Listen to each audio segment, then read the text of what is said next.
Chapter 21. Tobu's pupils shrank.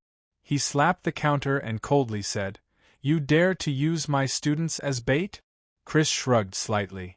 "I don't have such ability, and we are old acquaintances. I understand your temperament. This arrangement is decided by the top, so we can only obey." Tobu angrily said, "But you can't let a group of children be bait. You know that there are alchemists lurking here, but you still let a group of children come to lure them. Is this the behavior of the Holy Church?" Chris's face slightly changed.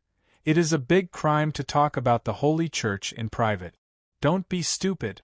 Besides, if we can capture the alchemists, the children will be recorded as meritorious deeds. In the future, whether they are eliminated and join the guards or qualified to stay and become scavengers, the meritorious deeds will be valuable wealth for them. It is not so easy to establish meritorious deeds." "Well, so I have to thank them?" Tobu sneered. Chris said helplessly, "It doesn't matter if you are grateful or not, this is the truth. Besides, if we change the assessment venue this year, it will alert the enemy. These alchemists have a wide network of contacts, and there may be their spies hidden in the army.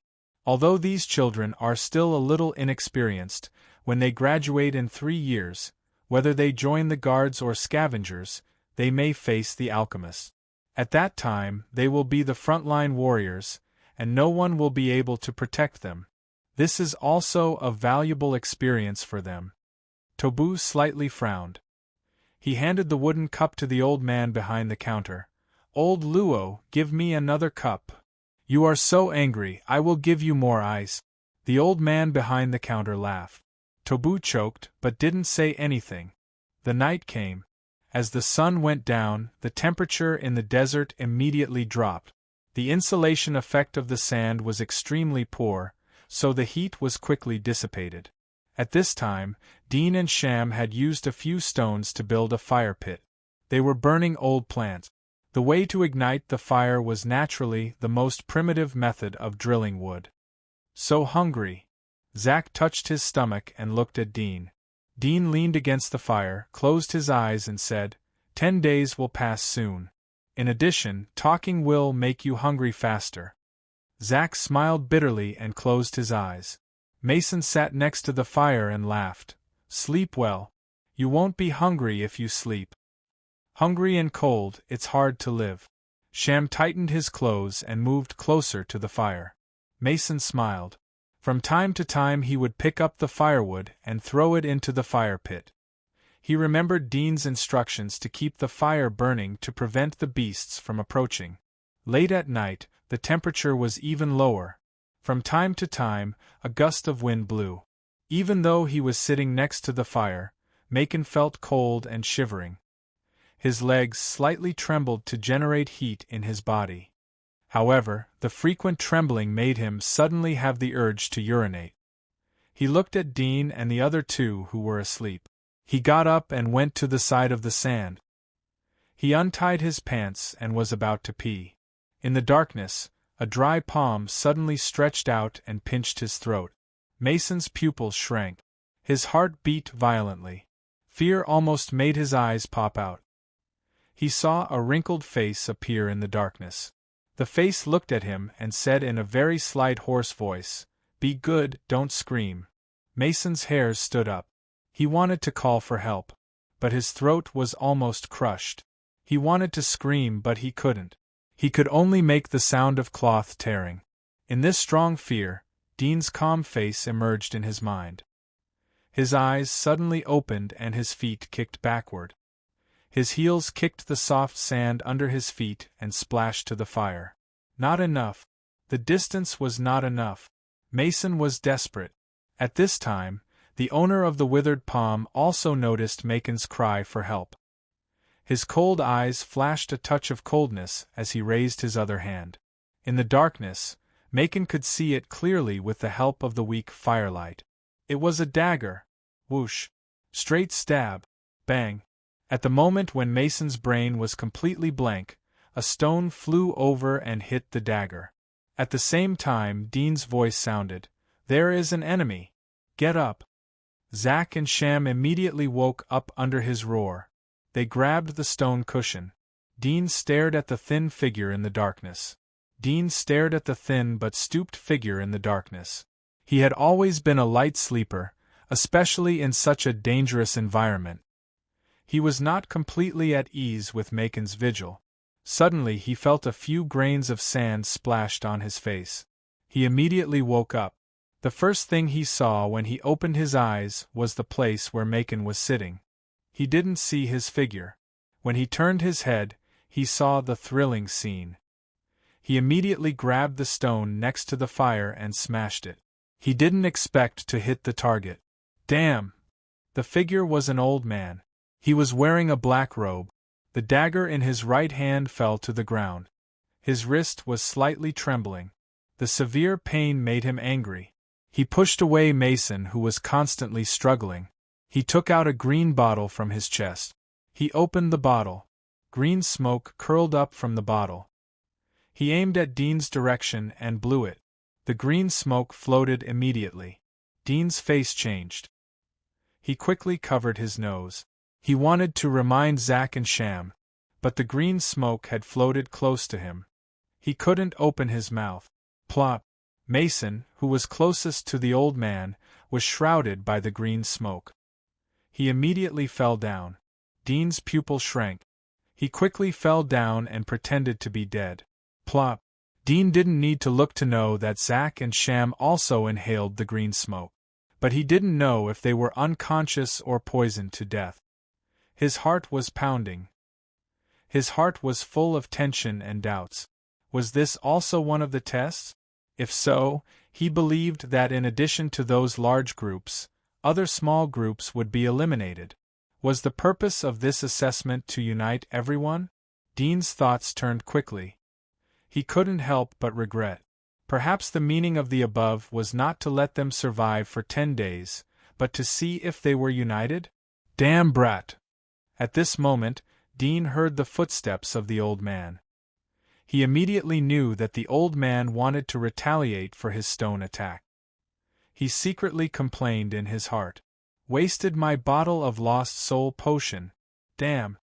Dean knew that he was gnashing his teeth as he listened to his voice. He quietly grabbed a handful of sand in his palm, ready to move. At this moment, Dean felt that his foot was grabbed by a dry palm. There was no flesh on the palm. His ankle was pinched. He secretly clenched his teeth. He was waiting for the old man to bend down to kill him. Then he would throw the sand in his hand. However, the old man didn't seem to want to kill him. He just grabbed his ankle and dragged him forward. Dean's heart sank. He knew that the old man was going to take him to his lair. Attack. Chapter 22. Dean slowly opened his eyes. With the help of the light from the fire, he saw that the old man was dragging him into the darkness with his back to him. His eyes flashed, but he gave up the idea of a sneak attack. The sand hitting the back of the old man would not have any effect. Instead, he would lose the only chance to sneak attack. At the moment, he had been dragged 2 or 3 meters away. He could not catch the stone on the edge of the fire pit. Even if he could catch it, the stone on the edge of the fire pit was burning hot. Even if he could catch it, there was no time to aim. I can't go to his nest. Dean knew that he was facing a great danger at the moment. His brain turned fast. He must find a way to get out before entering the enemy's nest. After all, no one knew how many people there were in the enemy's nest. He could not deal with the one in front of him. If he was taken to the enemy's nest, he could only be reduced to a fish on the anvil. At this time, the old man dragged Dean to the place where Macon was going to urinate. He bent down to pick up the dagger that had fallen on the ground. Dean was happy. His eyes fell on the stone that he threw. He immediately reached out and touched it. The stone's thermal insulation effect was general. Although it was still hot, he could barely bear it. He grabbed the stone and looked at the back of the old man's head. He suddenly exerted his abdomen, exerted his upper body's strength, and threw it. Bang! The stone did not hit the back of his head, but hit his back. After all, he was lying down. Although the distance was very close, the angle was still off. Dean's face was ugly, but he had no time to be annoyed. He hurriedly kicked the soles of his feet and broke away from the old man's palm. The old man was hit in the back. He screamed in pain and almost fell down. He looked back and immediately saw Dean's back. He did not expect that he would fall on a child twice. He was so angry that his chest was about to explode.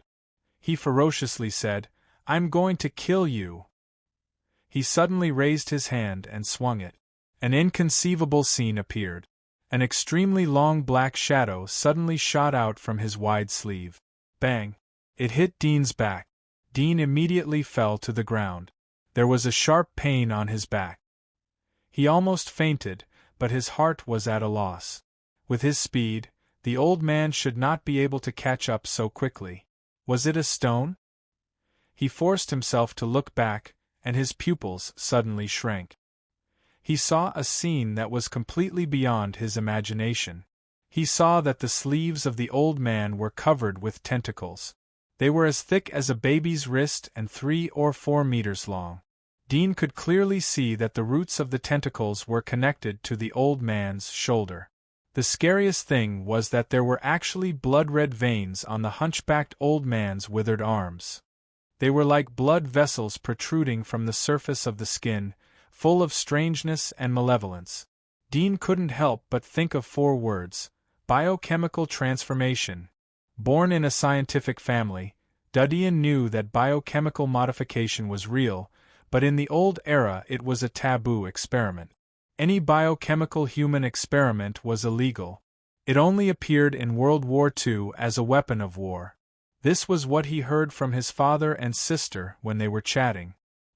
He did not expect to see such an incredible scene at this moment in this world where technology had yet to enter the steam age. Caca. When Dean was shocked, the old man groaned in pain. The roots of the tentacles on his right arm grew by a few centimeters. The new section was still stained with a lot of silky tissue fluid, and the old man's right arm shriveled a bit. The old man clenched his teeth and stared at Dean. He said grimly, "Little devil, I won't kill you so easily. I will cut you little by little and make you my experiment." After that, he strode towards Dean. The tentacles on his arm wriggled into his sleeves and went into his wide black robe. If the sleeves were not torn, no one would be able to see the slightest difference from the outside. Dean's face was pale. At this moment, he naturally knew that this was not a scavenger's test, but a real danger. He wanted to climb up, but the pain in his back made him unable to stand up. Moreover, the old man had taken out the green mist. Although he tried his best to hold his breath, after a long time, he still smelled a trace of it. Just smelling a little odor made him feel weak in his limbs. "Still want to run?" The old man looked at him ferociously. He grabbed Dean's hair and dragged him away. Dean tightly grasped the old man's wrist in pain. Before long, the old man suddenly stopped. It was dark around, but with the faint starlight in the sky, Dean saw a deep pit. "Get in!" The old man kicked Dean. Dean suddenly rolled down. Along the way, he felt like he hit a staircase. His back, wrists, and arms were hurt.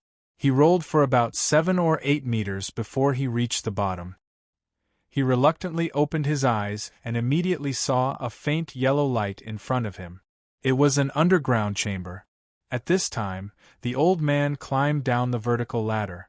Dean looked up and saw that there was a plank on top of the wooden ladder, which sealed the hole above. He suddenly knew why he would meet the old man in this vast desert. It turned out that the shelter he chose was not far from the old man's place. Most likely, when they were here during the day, they had already alarmed the old man. He smiled bitterly in his heart. The desert here was lush with plants, and it was the richest place in the vicinity. It was indeed a suitable shelter. After the old man went down the stairs, he did not pay attention to Dean. Instead, he quickly came to a workbench not far away and pulled out a small bottle from the drawer. There were scarlet pills in it. He poured a few pills into his mouth and drank hot water from a metal bottle next to him. Dean could not help but look at the underground chamber. He immediately saw something that made his face ugly. He saw a few cabinets next to him. There were some large glass bottles soaked in some horrible things. Some were human palms, some were women's heads, and some were lungs and hearts. Little devil, don't look at it. I'll find a big container for you to put you in. The old man noticed Dean's eyes and said. Dean's face was ugly. Are you the person who sold his soul to the devil? The hunchbacked elder snickered. Devil? The Holy Church only uses the Creator and devil to fool the world. When I finish the experiment, I will be the Creator. What experiment? Dean asked. Naturally, he did not really care about this. He just wanted to use the conversation to buy some time. After his physical strength recovered a little, he would find a way to escape. The hunchbacked old man sneered. Even if I told you, you wouldn't understand. You are just a fool enslaved by the Holy Church. After I rest for a while, I will send you to meet your God of light. Don't even think about leaving. While talking, he took out something from the drawer. It turned out to be a small crossbow. Dean's face changed. His heart was cold, but he did not give up. He gritted his teeth and said, What Creator? Using this kind of thing to kill people? Ridiculous. Well, the wisdom of the Creator is not something you can understand. The old man sneered. The great alchemy will cast immortality. You are honored to be the material of my experiment. Alchemy? Dean could not help but be startled. When he was looking at the superchip, he happened to see some introduction of alchemy. It could be said that this was the early prototype of chemistry, which originated from Egypt. It was mainly to convert base metals into gold. Once an alchemist could do this, he would immediately become a national treasure and could do whatever he wanted. The ultimate goal of alchemy was to create the philosopher's stone. Legend has it that this was a treasure that could make people immortal. In history, there were many great people who were immersed in the practice of alchemy, including the famous physicist Isaac Newton, who was an alchemy enthusiast. Are you an alchemist? Dean looked at the old man in surprise. Isn't alchemy to create gold? Chapter 23. Dean suddenly understood why his arm became like that. Most likely, he had used his own body to conduct a life structure experiment. From the results, it was obvious that the experiment failed. Although the twisted tentacles on his arm could act according to the nerve signals, they would pay a corresponding price every time they acted. Otherwise, the power of the mutated tentacles alone would be a big killer in this cold weapon era. The old man seemed to have rested well. He said to Dean in a cold voice, Go there and lie down. As he spoke, his dry palm touched the small crossbow. It seemed that as long as Dean refused, he would shoot immediately. Dean's face changed. He gritted his teeth and stood up. At this moment of life and death, his mind was in a mess. He took a deep breath, trying to keep calm, but no one could keep calm in such a gloomy and desperate environment. His body trembled slightly, and he moved at the slowest speed to the place pointed by the old man. There was a workbench, like an operating table. There were many cutting tools on the side, and some of them were still stained with blood that had not been washed clean. Dean suddenly heard movement on his left side. He squinted, and his face changed immediately. He saw an iron cage with more than a dozen snakes twisting inside. Among them, there were yellow-scaled snakes like the ones he had seen during the day. Obviously, these were the materials caught by the other party for the life structure experiment. The old man did not urge Dean. He just looked at him quietly, like a hunter quietly watching his prey make the final struggle. When he saw Dean's face change color, the corners of his mouth slightly hooked up into a cruel smile. At this time, Dean had come to the workbench. Do you see the chain on it? Tie it yourself. The old man ordered. Dean looked at the several chains fixed on the workbench. He knew that most of them were used by the other party to tie other experimenters. His eyes flashed slightly, but he still grabbed a chain and wrapped it around his wrist. The old man's face showed a trace of sneer. He was ready to cut Dean to death after he tied himself. Bang! In vain, Dean, who was wrapping the chain, suddenly squatted down and shrank under the workbench. At the same time, he swung the chain and hit the iron cage not far from the side. Bang! More than a dozen sleeping snakes in the cage immediately woke up, struggling and twisting in the cage. The hunchbacked old man's face sank, and he said in a cold voice, "Brat, I wanted to let you die a quick death, but you just had to act smart. Do you think you can escape from here? Even if I have to exhaust my body again, I will still capture you. If you know what's good for you, come out obediently, and I will forgive you one last time." Dean naturally would not believe his nonsense. He lifted his foot and kicked the iron cage. With the workbench's cover, the old man couldn't shoot him from that angle. Once the old man got close, he would have the opportunity to fight with the old man in close combat. Although the old man had mutated tentacles and was extremely terrifying in close combat, his head was a human head, and the fatal point was weak. This gave Dean the capital to fight. Bang!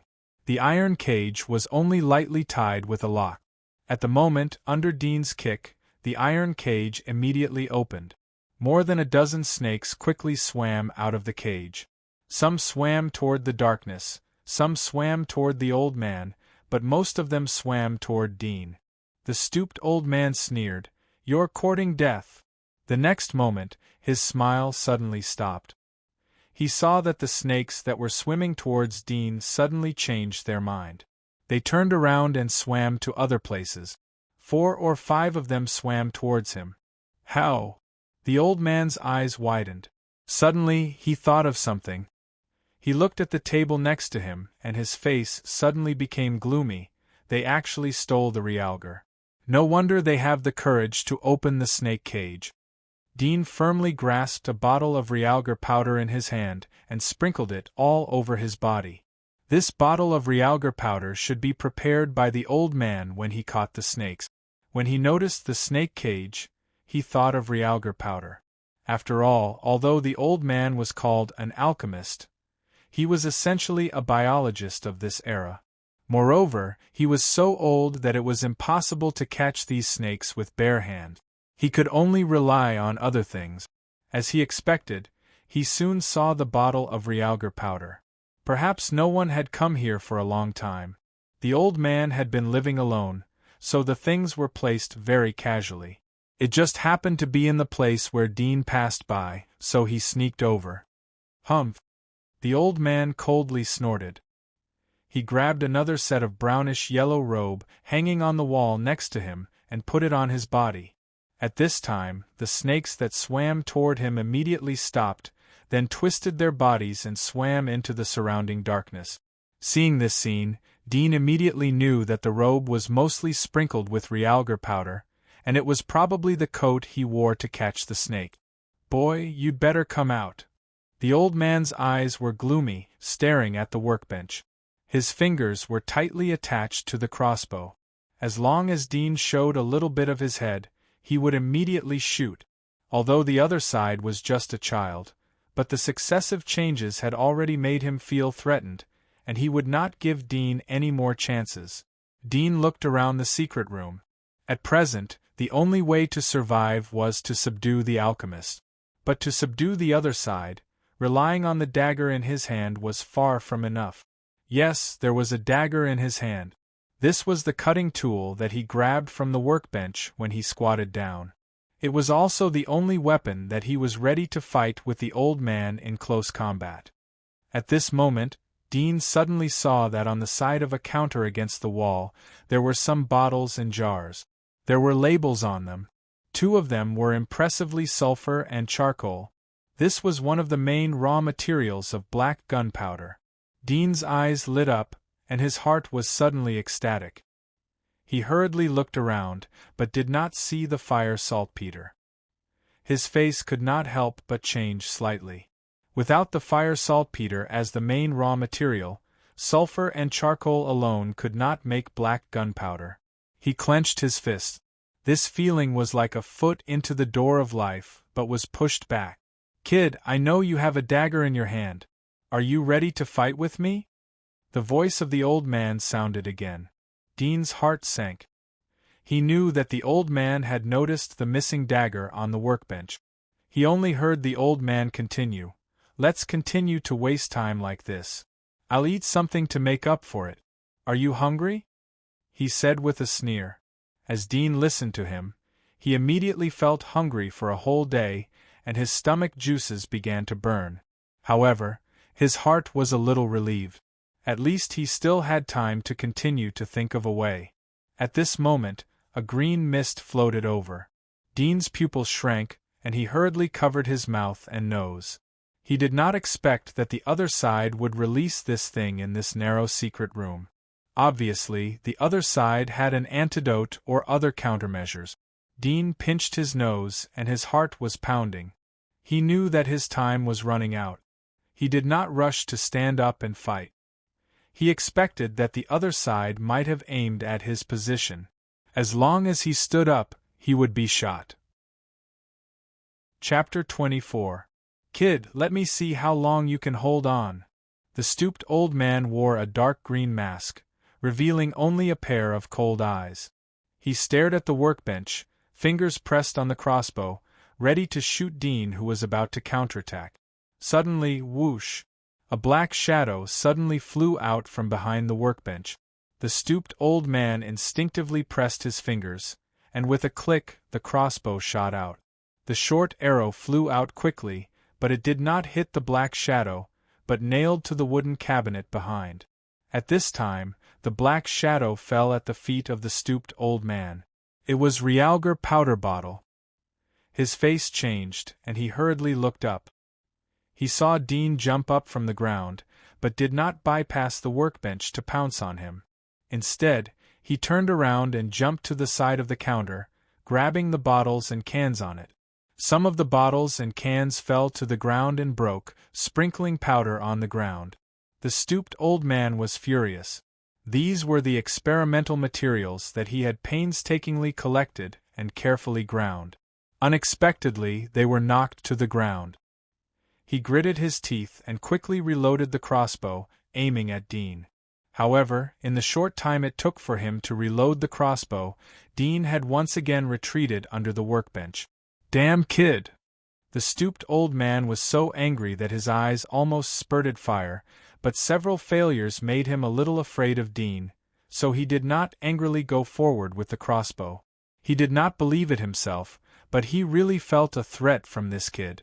"I want to see how long you can hold on." The stooped old man looked at the green mist that did not dissipate in the secret room, and his eyes were as cold as frost. Caught it! Dean was holding a large glass bottle, which was half a bottle of sulfur powder.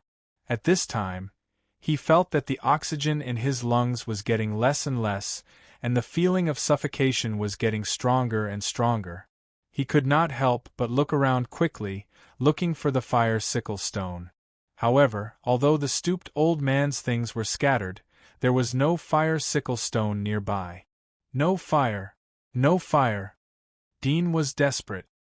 He finally thought of a way, but there was no fire. Suddenly, he saw a shadow above his head, which was reflected by the oil lamp. In an instant, he suddenly opened his eyes and looked at the place where the oil lamp was. It was not far from the stooped old man's table. The oil lamp was obviously used to illuminate his work, and it was not far away. The despair in Dean's heart suddenly disappeared, and at this time, he felt that his chest was about to explode. He hurriedly took off his inner shirt, tied the hem, and poured the sulfur powder from the large glass bottle along the neckline. Immediately, his inner shirt was full of sulfur powder. He clenched his teeth. Success or failure depended on this, and he growled in his heart and threw the inner shirt out. Whoosh! The stooped old man saw a large shadow flying, and instinctively pulled the trigger again. The arrow was shot out. The arrow instantly hit the corner of the inner shirt. The arrow penetrated of the inner shirt of the inner of the inner of the inner shirt. However, the bulging inner shirt fell towards the stooped old man. His expression changed. Worried that it was a trick, he hurriedly raised his hand to block it. With a bang, the inner shirt was blocked by his arm and fell on the table beside his hand. Dean looked up when he heard the arrow was nailed to the wooden cabinet. He knew that the stooped old man would not be able to fill the second arrow so quickly. Bang! The inner shirt was blocked by his arm, and it fell on the table next to his hand. Dean looked up when he heard that the arrow was nailed to the wooden cabinet. He knew that the old man wouldn't be able to fill the second arrow so quickly. His face changed when he saw that his shirt was burning. He hurried to lie down. Bang! Suddenly, a thunderous explosion sounded. Several wooden boards on the ceiling of the secret room collapsed, and a large amount of dust flowed down. Dean only felt that the workbench in front of him was overturned by a huge force, and the corner of the workbench hit his ribs. The pain made his tears flow out and he almost fainted. At this time, he could no longer hold his breath. Although he tried to restrain it, he still inhaled a breath of air. It was full of the smell of sulfur. The smell was the same as the smell of the green mist. Suddenly, his mind was dizzy and his limbs were sore. At this time, the cold wind swept in from the collapsed ceiling, and the sulfur and green mist in the air were rolled out. Dean softly stuck to the ground. He tightened his chest, and very slowly inhaled the air. The previous explosion of sulfur had washed away a lot of the green mist in the secret room. At this moment, the smell was a lot lighter. He stuck to the ground and inhaled, but he did not smell the fishy smell again. After a while, Dean felt that he could barely move, and immediately slowly climbed up. The secret room had been blown up, and no one knew when it would completely collapse. He did not want to be buried alive by the dust. The previous explosion had blown out all the oil lamps in the secret room. At this moment, the secret room was like a deep pit in the desert, and it was dark inside. Dean slightly gritted his teeth. With the help of the faint starlight, he groped in the direction of the old man. Along the way, his feet bumped into the collapsed wooden cabinets and tables. Relying on the previous memory of the distance and terrain, he quickly touched the location of the old man. The first thing he touched was the overturned table. He groped along the table and immediately touched a wet and sticky thing. He carefully touched it, and immediately his face became ugly. Inside the wet and sticky thing there was a hard thing like a bone. Although it was dark, but he seemed to see the terrible appearance of the old man lying in front of him. He only felt cold. He did not expect the power of the sulfur explosion to be so terrible. It must be known that the sulfur had not been made into black powder. The reason why it would explode when heated was completely based on the principle of dust explosion. I killed someone. Dean's heart trembled slightly. This was a human life. Although he had seen too many broken, poor, and distorted laws in this world, he did not dare to think about killing someone with his own hand. For a time, he only felt that in the surrounding darkness, there seemed to be the other party's ghost, coldly staring at him from behind. He slightly shivered, gritted his teeth, and secretly said in his heart, I was protecting myself, don't blame me, I was just protecting myself, I did not commit a crime. Thinking of this, he suddenly clenched his fists, and his heart was full of sadness. The law he obeyed had long disappeared from this world. Even if he committed a crime, who could convict him? He smiled bitterly. In this dark pit, in this place where the starlight could not shine, he suddenly felt so lonely, as if he had been forgotten by the whole world.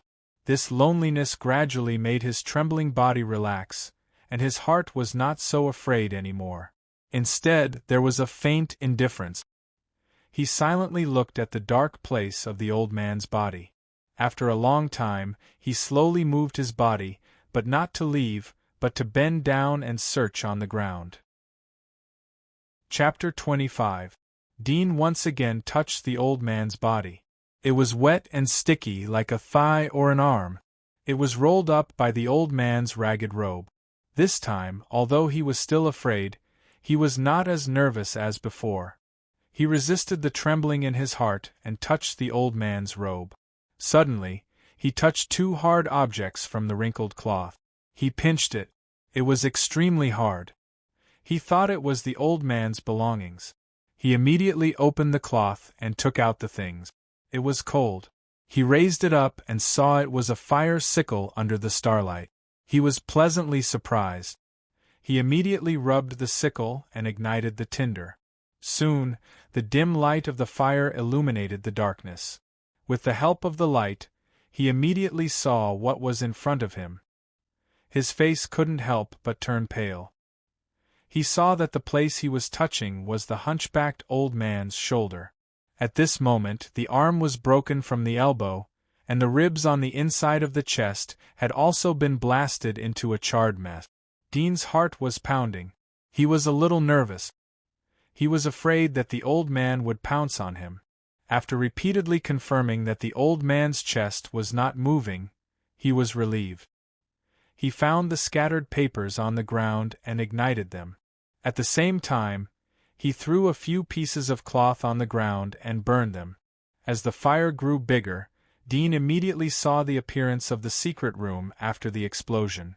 The previous experimental workbench and various purification instruments had fallen to the ground. Almost all of them were damaged. Many things were submerged by the collapsed sand. He immediately found the previous crossbow, but the crossbow's string and body were broken.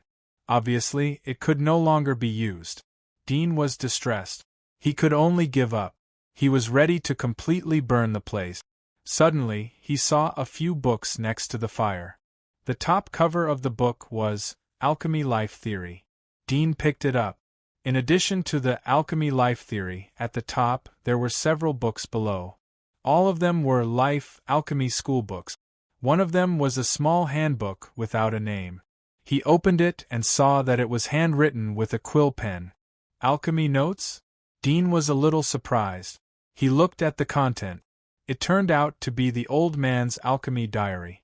Giant wall calendar year 287, Black Snow Season.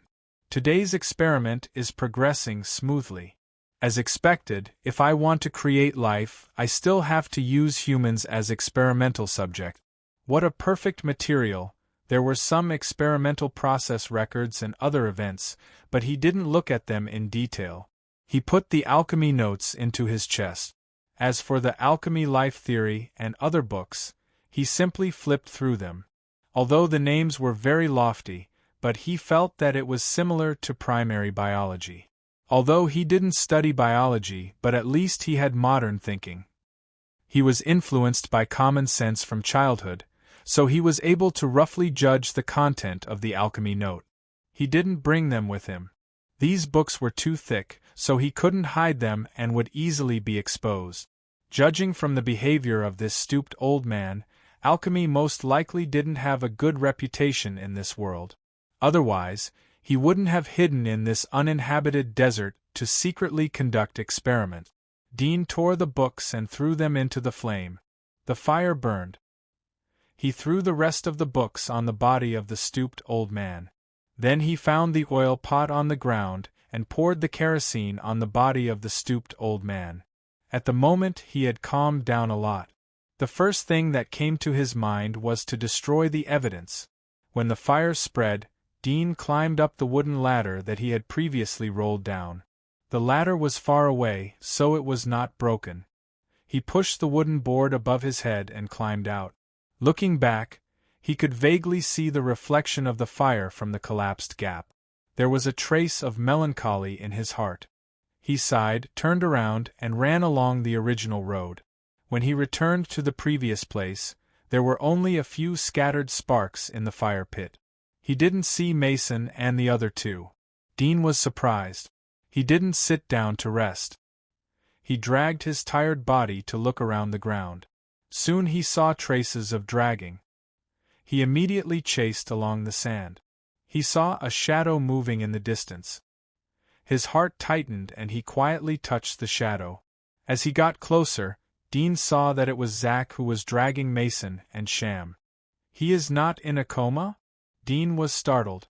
He thought that Zack had always been cautious. Most of them were playing dead. However, Zack had escaped death, but Dean had almost lost his life. Dean's heart warmed as he saw Zack dragging Sham and Mason. He rolled the alchemy notes on his trousers and tied it with a cloth belt. Then he went out.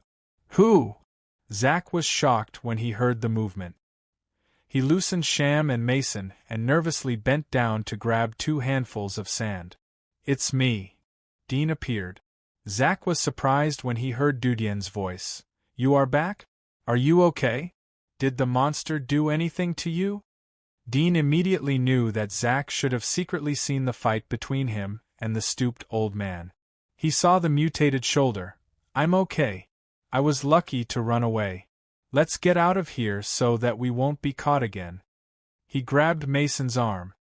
He saw that Mason was still breathing. He knew that the green mist wasn't a deadly poison. His heart was relieved. Zack's face turned pale. He couldn't help but look at Dean's back.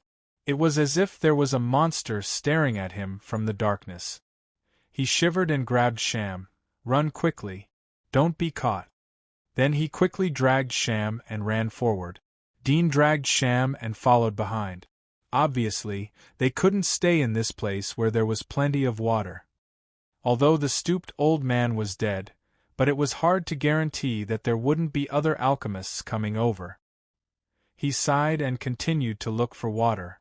He hoped that he wouldn't encounter these alchemists who refused to obey the law in the next water source.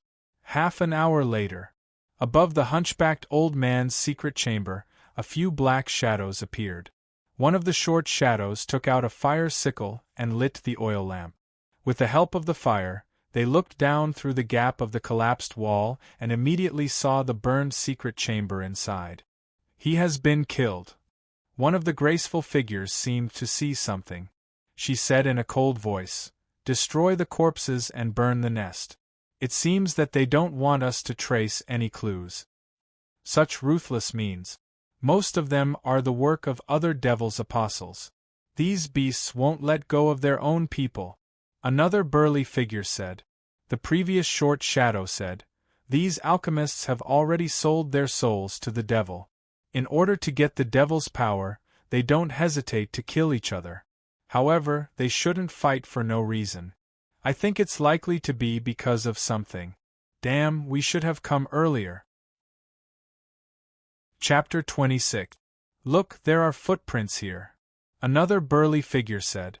The 3 of them immediately looked at the drag marks and footprints on the sand. The graceful woman's face slightly changed. It's the footprints of a child. Damn it, this alchemist is doing human experiment. I'll go down and take a look. After that, she jumped down from the gap. After a moment, she jumped out again and landed steadily on the sand. If Dean was here, he would be stunned. The height of the chamber was more than 3 meters, but this woman just jumped 3 meters high. What kind of physical ability was this? This alchemist turned out to be a 3-star alchemist. The graceful woman held a dark metal in her hand. There were 3 5-pointed stars on it and a symbol. It was related to the beliefs of alchemists. They didn't believe in the Creator or the Father but believed in the starry sky above their head. There were even some crazy alchemists who wanted to refine the stars in the sky as their ultimate goal.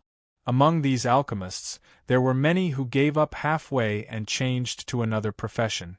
They were called astrological diviners.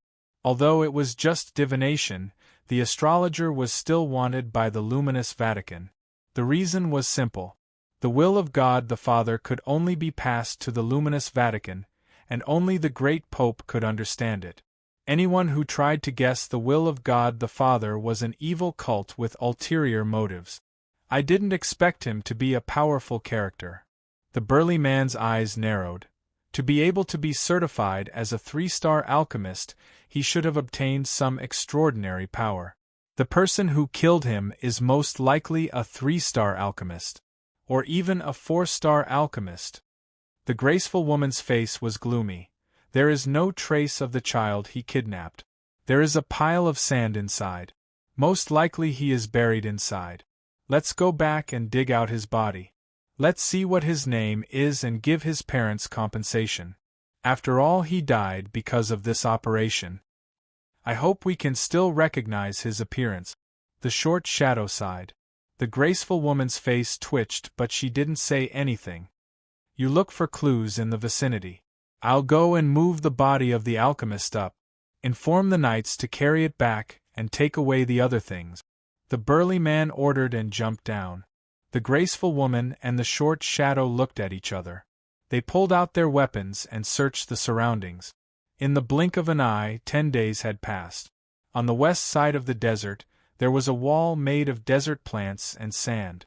Dadian and the other 3 were leaning against it. The surrounding sand was not only hot but also dry the water in their body. Moreover, the fine sand in the wind could easily block the pores and sweat glands, causing a sharp rise in body temperature. 10 days. Macon was listless, chewing the grass root in his mouth. Do we have to walk back? I have no strength. Sham said. You should be content. If it wasn't for Dean's idea, then we wouldn't be able to hold on for 10 days. If we were eliminated, then our family would go bankrupt. Mason rolled his eyes. You don't need to say that. Dean is my savior. Dean glanced at him. You still know that I am your savior.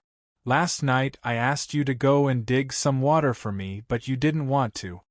Mason's face turned red. I was too tired. When we go back, I will pour water for you every day. I will absolutely serve you like I serve my grandmother. Come on. Dean shrugged. I don't want to be your grandfather. Go to hell. Take advantage of me. All right, you still have the strength to talk. I'm so hot that I'm smoking. On the other side, Zack said with a helpless look. Then you are smoking. If people see you, then they will know that we have a living person here. You.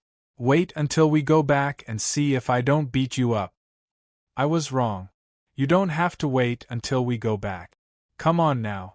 I'm asking for it now. Come on, come on. You bitch. Zack rolled his eyes. After 10 days together, the 4 of them had gone through trials and tribulations together. They had long been close like brothers.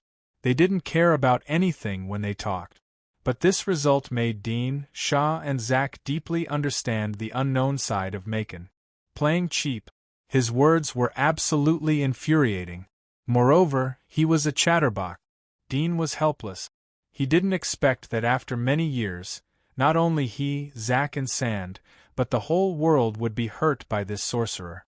Moreover, it would be recorded in the history of war. Ding! Suddenly a burst of bell rang. They immediately looked up and saw a nearly 5 meters high camel. It was gradually walking in the wind and sand. It was dragging a wooden board that was more than 10 meters long. There were many small wooden wheels at the bottom of the wooden board. At the moment there were 7 or 8 children sitting on the wooden board. Dean was stunned. Although he knew that nuclear radiation would have a great change in the world, but he didn't expect that the genes of a camel would be so inflated. In addition to the size, the camel's hooves were covered with snake-like scales. It looked like a war beast. The 3 meters high dark horse that he had seen before couldn't be compared to this mutant camel. It's a camel. Zack unexpectedly recognized the camel. He was pleasantly surprised. It's actually a camel that specializes in carrying people in the desert. Ha ha! He was just laughing when he was blown by the wind and almost choked. Dean saw the children on the wooden board. He knew that they were participating in the survival assessment. Although he didn't know how these people found them, but the trial was finally over. He was relieved. Finally, he could go back and have a good rest. He also wanted to read the alchemy note. He was quite curious about the scientists of this world. Come here. A veiled woman was sitting on the camel. She said to Dean and the other 3. Dean and the others immediately dragged their bodies to the wooden board behind the camel and sat down. All 4 of you are here? At this time, a thin boy on the wooden board was surprised to see Dean and the other 3. Dean looked at him and remembered that he was the child who lived in the next dormitory. He smiled but didn't say anything. Macon proudly said, "Of course you don't know who we are. We are the strongest group of 4. Surviving for 10 days isn't a big deal. We can survive for another 20 days. Sham whispered, we can be friends if you don't brag. Zack shrugged, our nature has been exposed. We can't take it back. Macon laughed and didn't care. His laughter made the dead atmosphere on the wooden board a bit more lively. The thin boy sighed, the other 3 people in my dormitory didn't persist. Unfortunately, the water here is too little. You are really lucky. His face was lonely and regretful. After all, they were dormitory mates who had been together for a few months. It was inevitable that they would be separated from each other.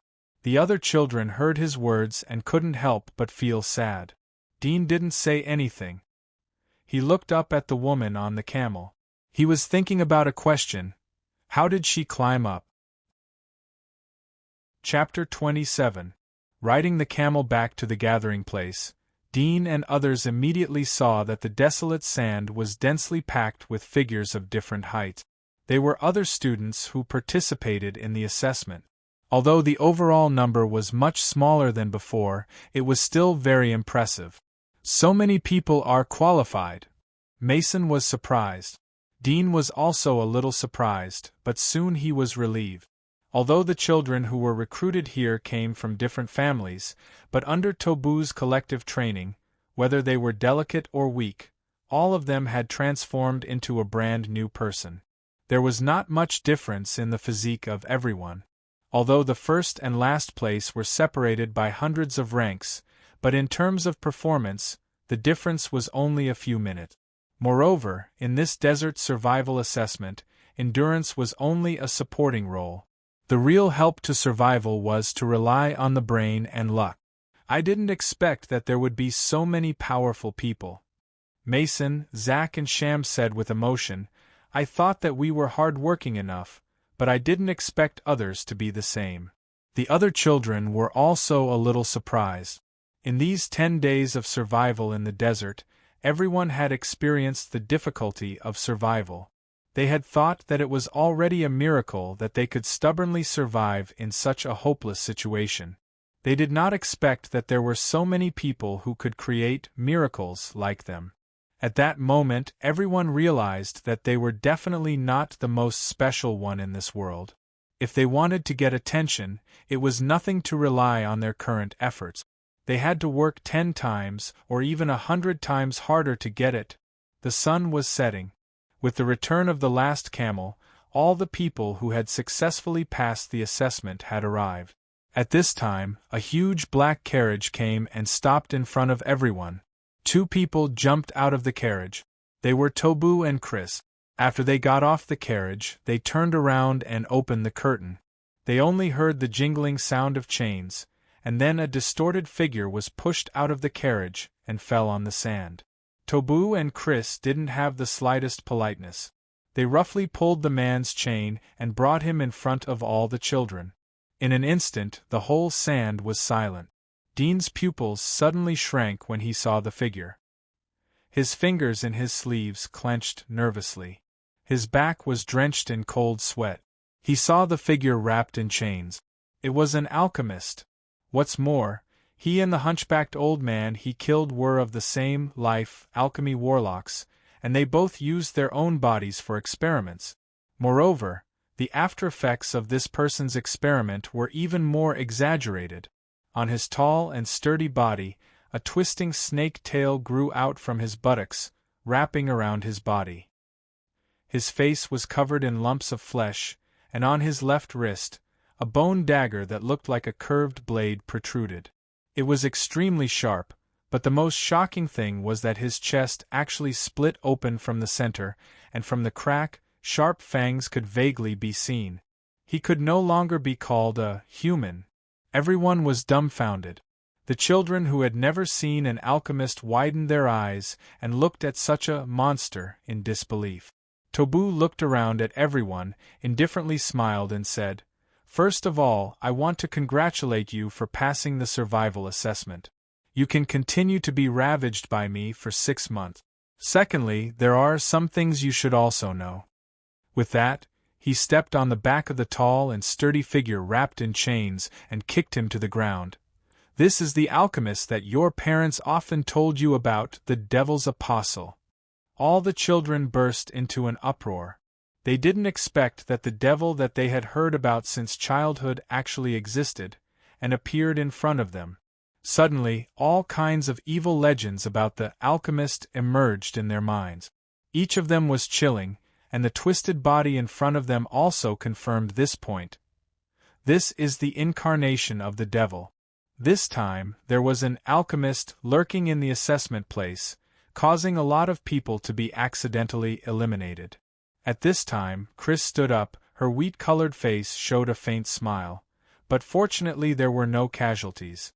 What is worth congratulating is that, after encountering the alchemist, many people not only were not frightened, but also rose up to resist and cooperated with the Knights of Light to subdue the alchemist. She raised her hand and pointed to the alchemist that Tobu was stepping on. This is a student called Lorien. He cooperated with the Knights of Light and subdued the alchemist last night. He hasn't been judged by the light yet. Hearing her words, all the children were once again in an uproar, full of amazement and excitement. Although the Knights of Light were not affiliated with the military, but they were the exclusive knights of the Holy Church.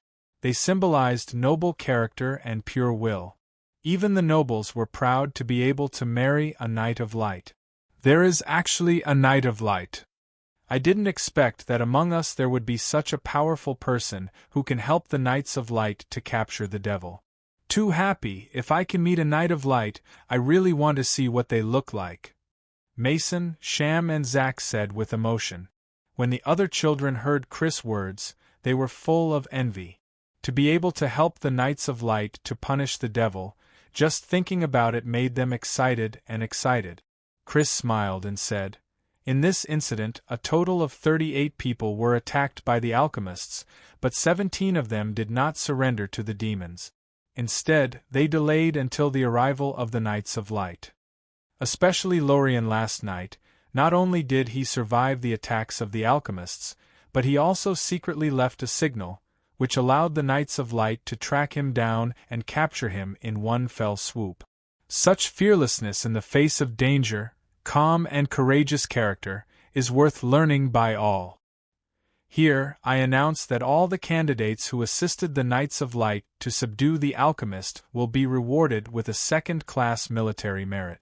This military merit will be recorded in your household register. In the future, when you become a guard, you will be directly promoted to the rank of captain and get the right to apply to become a knight." The knight referred to the knights of the military establishment. Hearing her words, everyone could not help but be envious and their eyes were red. Knights and guards were two completely different levels. Although the knights of the military and the exclusive Knights of Light of the Holy Church could not be compared, but they were also the object of the aristocracy. Even a civilian knew that the status of a knight was almost the highest achievement that a civilian could achieve. Their status was only slightly inferior to the aristocracy. As for the commander of the knights, their status was higher than that of the aristocracy. As for the commander of the knights, it was needless to say that they stood at the top of the knights.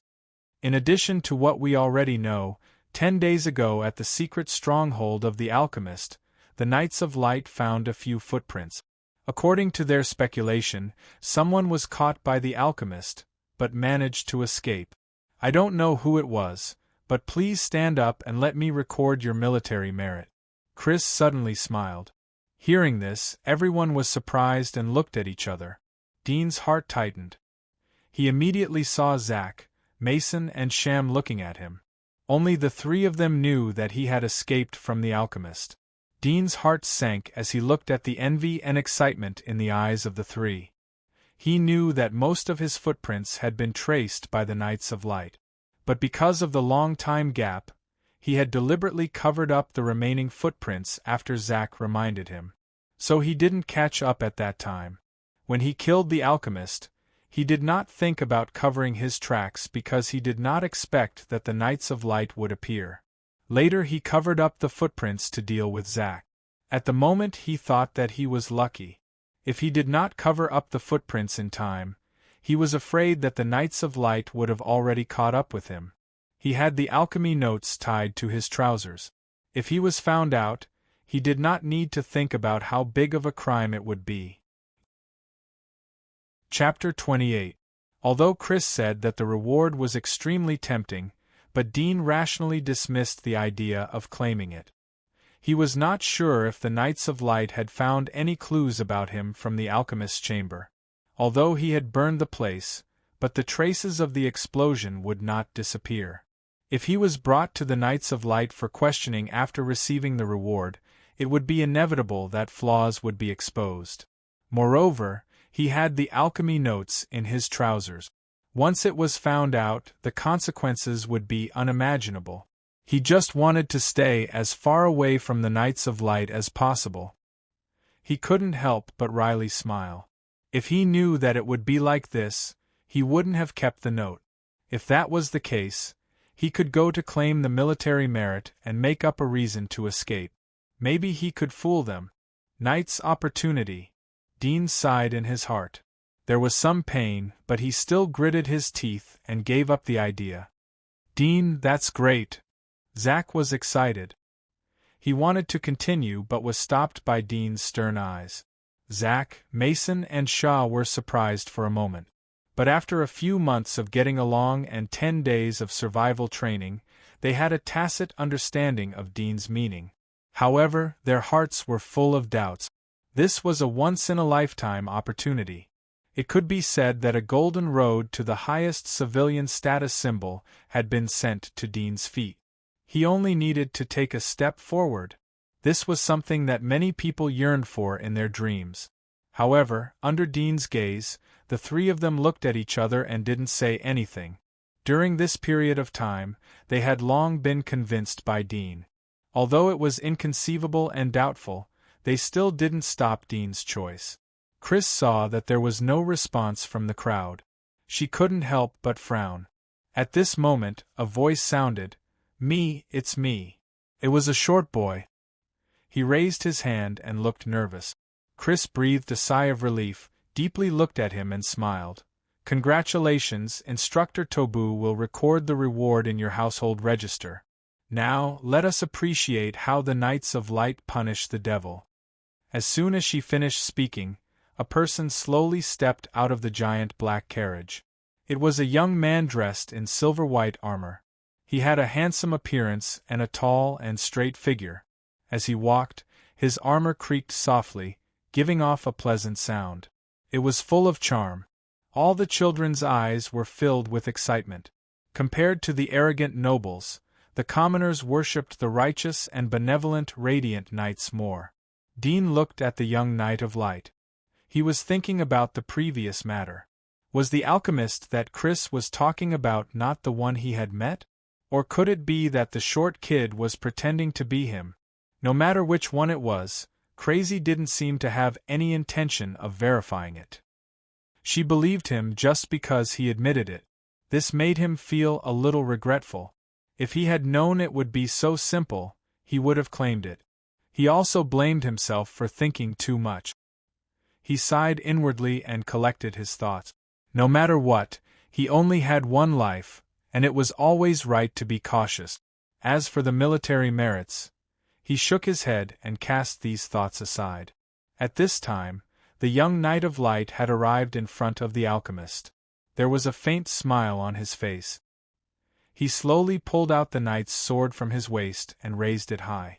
The sunlight reflected on the blade of the sword. "I, Malk, in the name of the God of Light, sentence the devil. Light will eventually expel all darkness," he softly chanted. The sword in his hand suddenly slashed down. With a puff, the head of the dying alchemist was suddenly cut off. Blood gushed out from his neck. His body fell to the ground, and blood gurgled into the sand. Such a bloody scene made many children take a step back in fear. But soon they became excited again. They shouted the words on the cover of the holy book, "Light will eventually expel all darkness." The voices rose and fell, gradually becoming uniform and reverberating throughout the entire desert. Dean didn't want to be found strange, so he also softly shouted. But in his heart, he silently said, "Can't you see that the blood of that human is as red as yours?"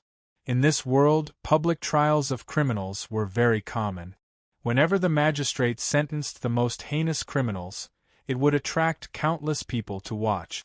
Perhaps in this monotonous world of entertainment, this was also a kind of lively. Soon, the Knight of Light named Melk finished the trial of the alchemist. He wiped his sword and turned away. Dean and the other children were escorted by Chris and Tobu. They were dragged back to the scavenger training ground in a black carriage. After returning to the dormitory, everyone felt that this small room that had once looked shabby was actually so warm and reliable. I heard that a total of 8 alchemists were arrested this time. Dasha leaned on the soft chair and said with a smile, "This is a merit that even I am jealous of. You are the one who cooperates in this operation, so you can also get a share. I believe that after this batch of special training is over, you will be promoted to the hunter school. At that time, when the time comes to discipline those monsters, you will have to suffer a lot." Tobu smiled bitterly. "You must be joking. This is just a drizzle for you. The main credit goes to the genius of Mel family. Today, he publicly sentenced a 2-star alchemist. It seems that the Mel family is going to rise again." Dasha's mouth showed a trace of a smile. "I heard that a 3-star alchemist was killed by another alchemist, and a child escaped from him?" "Yes." Tobu sighed. "The child has been taken by Chris for interrogation. She should be able to find some clues. The person who was able to kill a 3-star alchemist is also an alchemist. According to the Knight of Light, the scene was destroyed by the power of the devil. I hope it is not a 4-star alchemist." Dasha narrowed her eyes. 4-star alchemists have not been active in the desert for a long time.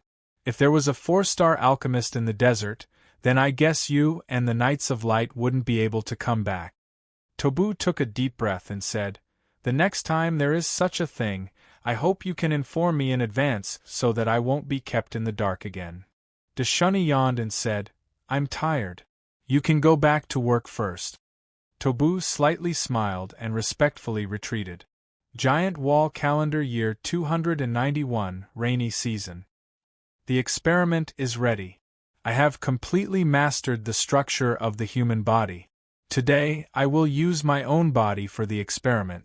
Soon, my name, Rosyard, will be forever engraved in the Alchemy Palace. I will become the new creator. Chapter 29. Failed. Why is it like this? The nerves and blood vessels are connected. The implantation should be successful. Why didn't I get the same power as the Knight of Light? Ah! Dean suddenly thought of Rosyard's mutated shoulder. From the experimental records it was obvious that the implantation had failed. However, the words "the same power as the Knight of Light" surprised Dean.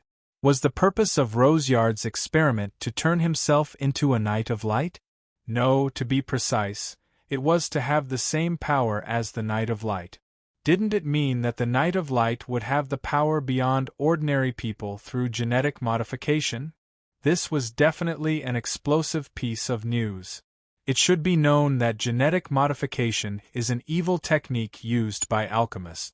If the Knights of Light are also like this, then the Holy Church behind them is an extremely terrible existence. Dean's eyes were full of doubt, but he continued to read. The latter part of the diary recorded Rosyard's experimental experience for more than a decade. After the failure of the experiment, Rosyard became cautious. Every time the experiment progressed to success, he would find human children as experimental subjects. Once the experiment was successful, he would kill the child. Then he would post the results of the experiment to the Dark Church to get alchemy merits. Once the merits accumulated to a certain level, they would be able to upgrade their alchemy level. They would be certified to a higher level and get greater rights and resources. According to Rosyard's diary, the Dark Church was a huge force composed of alchemists, potioneers, dark puppeteers and other heterodox professions. They were lurking everywhere in the giant wall. The members of the Dark Church were nobles and poor people. Even the army was infiltrated by the Dark Church. If the Holy Church was a behemoth standing proudly in the sun, then the Dark Church was a terrible monster lurking in the night. Holy Church, Dark Church, Giant Wall Military, Dean murmured. At present, these three forces were in a tripartite situation in the giant wall. The mysterious magistrate seemed to be detached.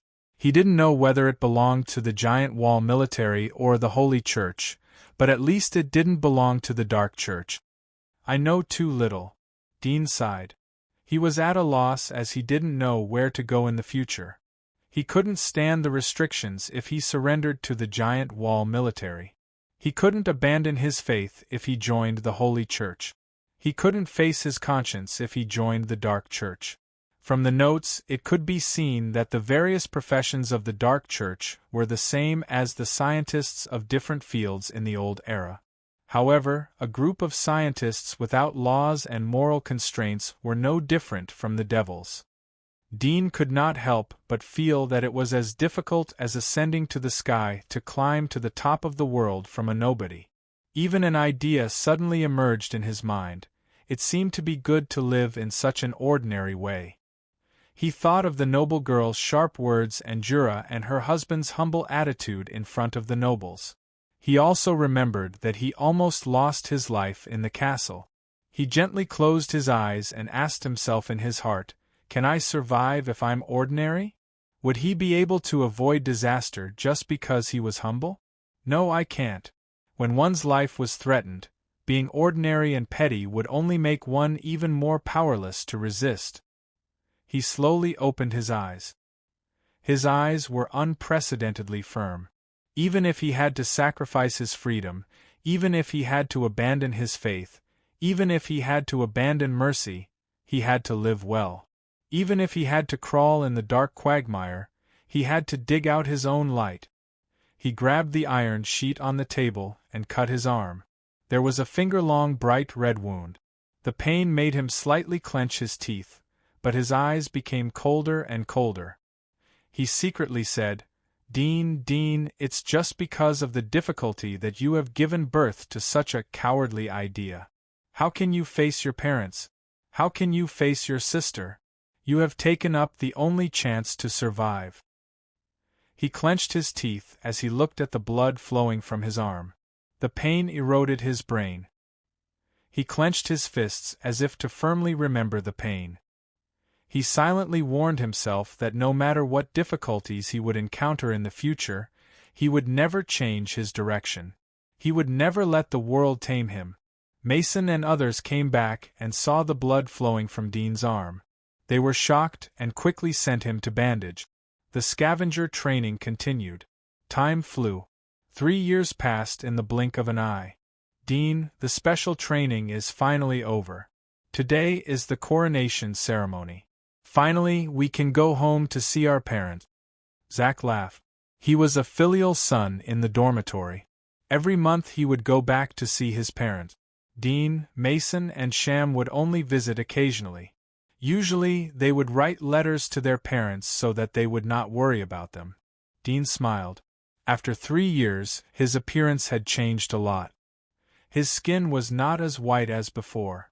Instead, it was a healthy wheat color. His height was about 1.6 meters. Compared to his peers, he was very tall. After all, he was only 12 years old this year. Hey, our dormitory should be the most special one. All 4 of us stayed.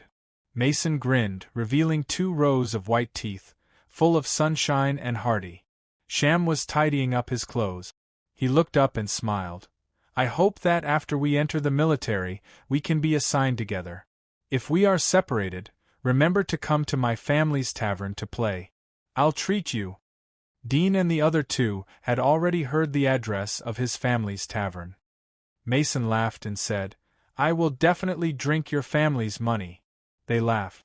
At this time, all of them had finished packing up their luggage. Dean said, Let's go. It's getting late. Let's go to the drill ground. The 4 of them went out and came to the huge drill ground. There were dozens of figures chatting. Mason sighed. 3 years ago there were more than 300 people. I didn't expect that now there are only so few left. Gee, it's really lucky that the 4 of us can graduate together. There are still people who haven't come. Sham shrugged. I have already calculated that the number of graduates is 106. Zack looked at the woods outside the drill ground. How come old Tobu brought so many people? Are they here for the coronation ceremony? Dean and the others looked and saw Tobu and 7 or 8 people coming together. They were talking and laughing along the way. These 7 or 8 people were dressed in bright clothes and had elegant manners. At first glance, they knew that they were nobles or servants who had been influenced by noble etiquette. Chapter 30. After a moment, all the people had arrived. Hundreds of figures stood neatly on the drill ground. Tobu said to the 8 adults, "Everyone, wait a minute." He came to the front of the crowd. There was a rare smile on his cold face.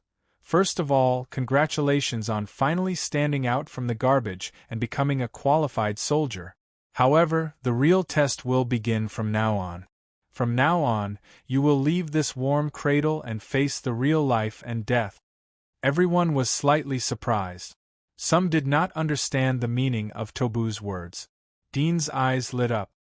He knew that Tobu was going to announce the identity of scavengers. As he expected, Tobu looked at everyone's puzzled expression and said in a clear voice, "From the moment you graduate, you will get a new identity. But you will not be a guard, as you think, but a scavenger." Scavengers? Everyone looked at each other. "I know that many of you are hearing about this position for the first time," Tobu slowly said. "Let me put it bluntly. Scavengers are higher than guards and are on the same level as knights. However, knights are loyal to the core and nobles. In my opinion, they are just a group of small white faces. Scavengers are the real warriors who create wealth and protect human beings." Everyone's eyes widened. The same level as knights? What kind of illustrious identity was that? Suddenly, everyone felt like they were dreaming. They did not expect that 3 years of hard work and persistence would get such a generous return. Tobu looked at the excitement on everyone's face and calmly said, "But the difference between scavengers and knights is that one is in the dark and the other is in the light. In short, scavengers are the heroes behind the scenes. From today on, your identity as scavengers can't be disclosed even to your parents or loved ones. This is a military secret. Outside, we will give you the identity of a guard to cover up. After you have accumulated enough military merits, you can get permanent residence in the commercial district." Hearing Tobu's words, everyone's eyes blazed. Living in the commercial district was the wish of almost every civilian in the residential district. "Instructor, what is the job of scavengers?" At this time, a dark-skinned teenager raised his hand and asked. Tobu indifferently said, "Your job is to go to the safe area outside the giant wall, collect all the information and resources outside the giant wall and bring them back here." All the children were in an uproar. They realized that there was no free lunch in the world. Although no one had seen the world outside the giant wall, but they were indoctrinated from an early age. They were full of awe for the giant wall. This was a deep-rooted fear. But now they had to step out of the giant wall and go to the forbidden area. "Instructor, can we withdraw?" Someone raised his hand weakly. Tobu indifferently said, "Yes, but I will give your family compensation in the name of death in the line of duty." Everyone felt a chill in their hearts. This was a position with no choice. "You don't have to worry, although it is very dangerous outside the giant wall, but we will not waste 3 years of resources to cultivate some cannon fodder. You work in a safe area that has been cleaned. As long as you are careful, there will be no danger. The death rate of scavengers is not high."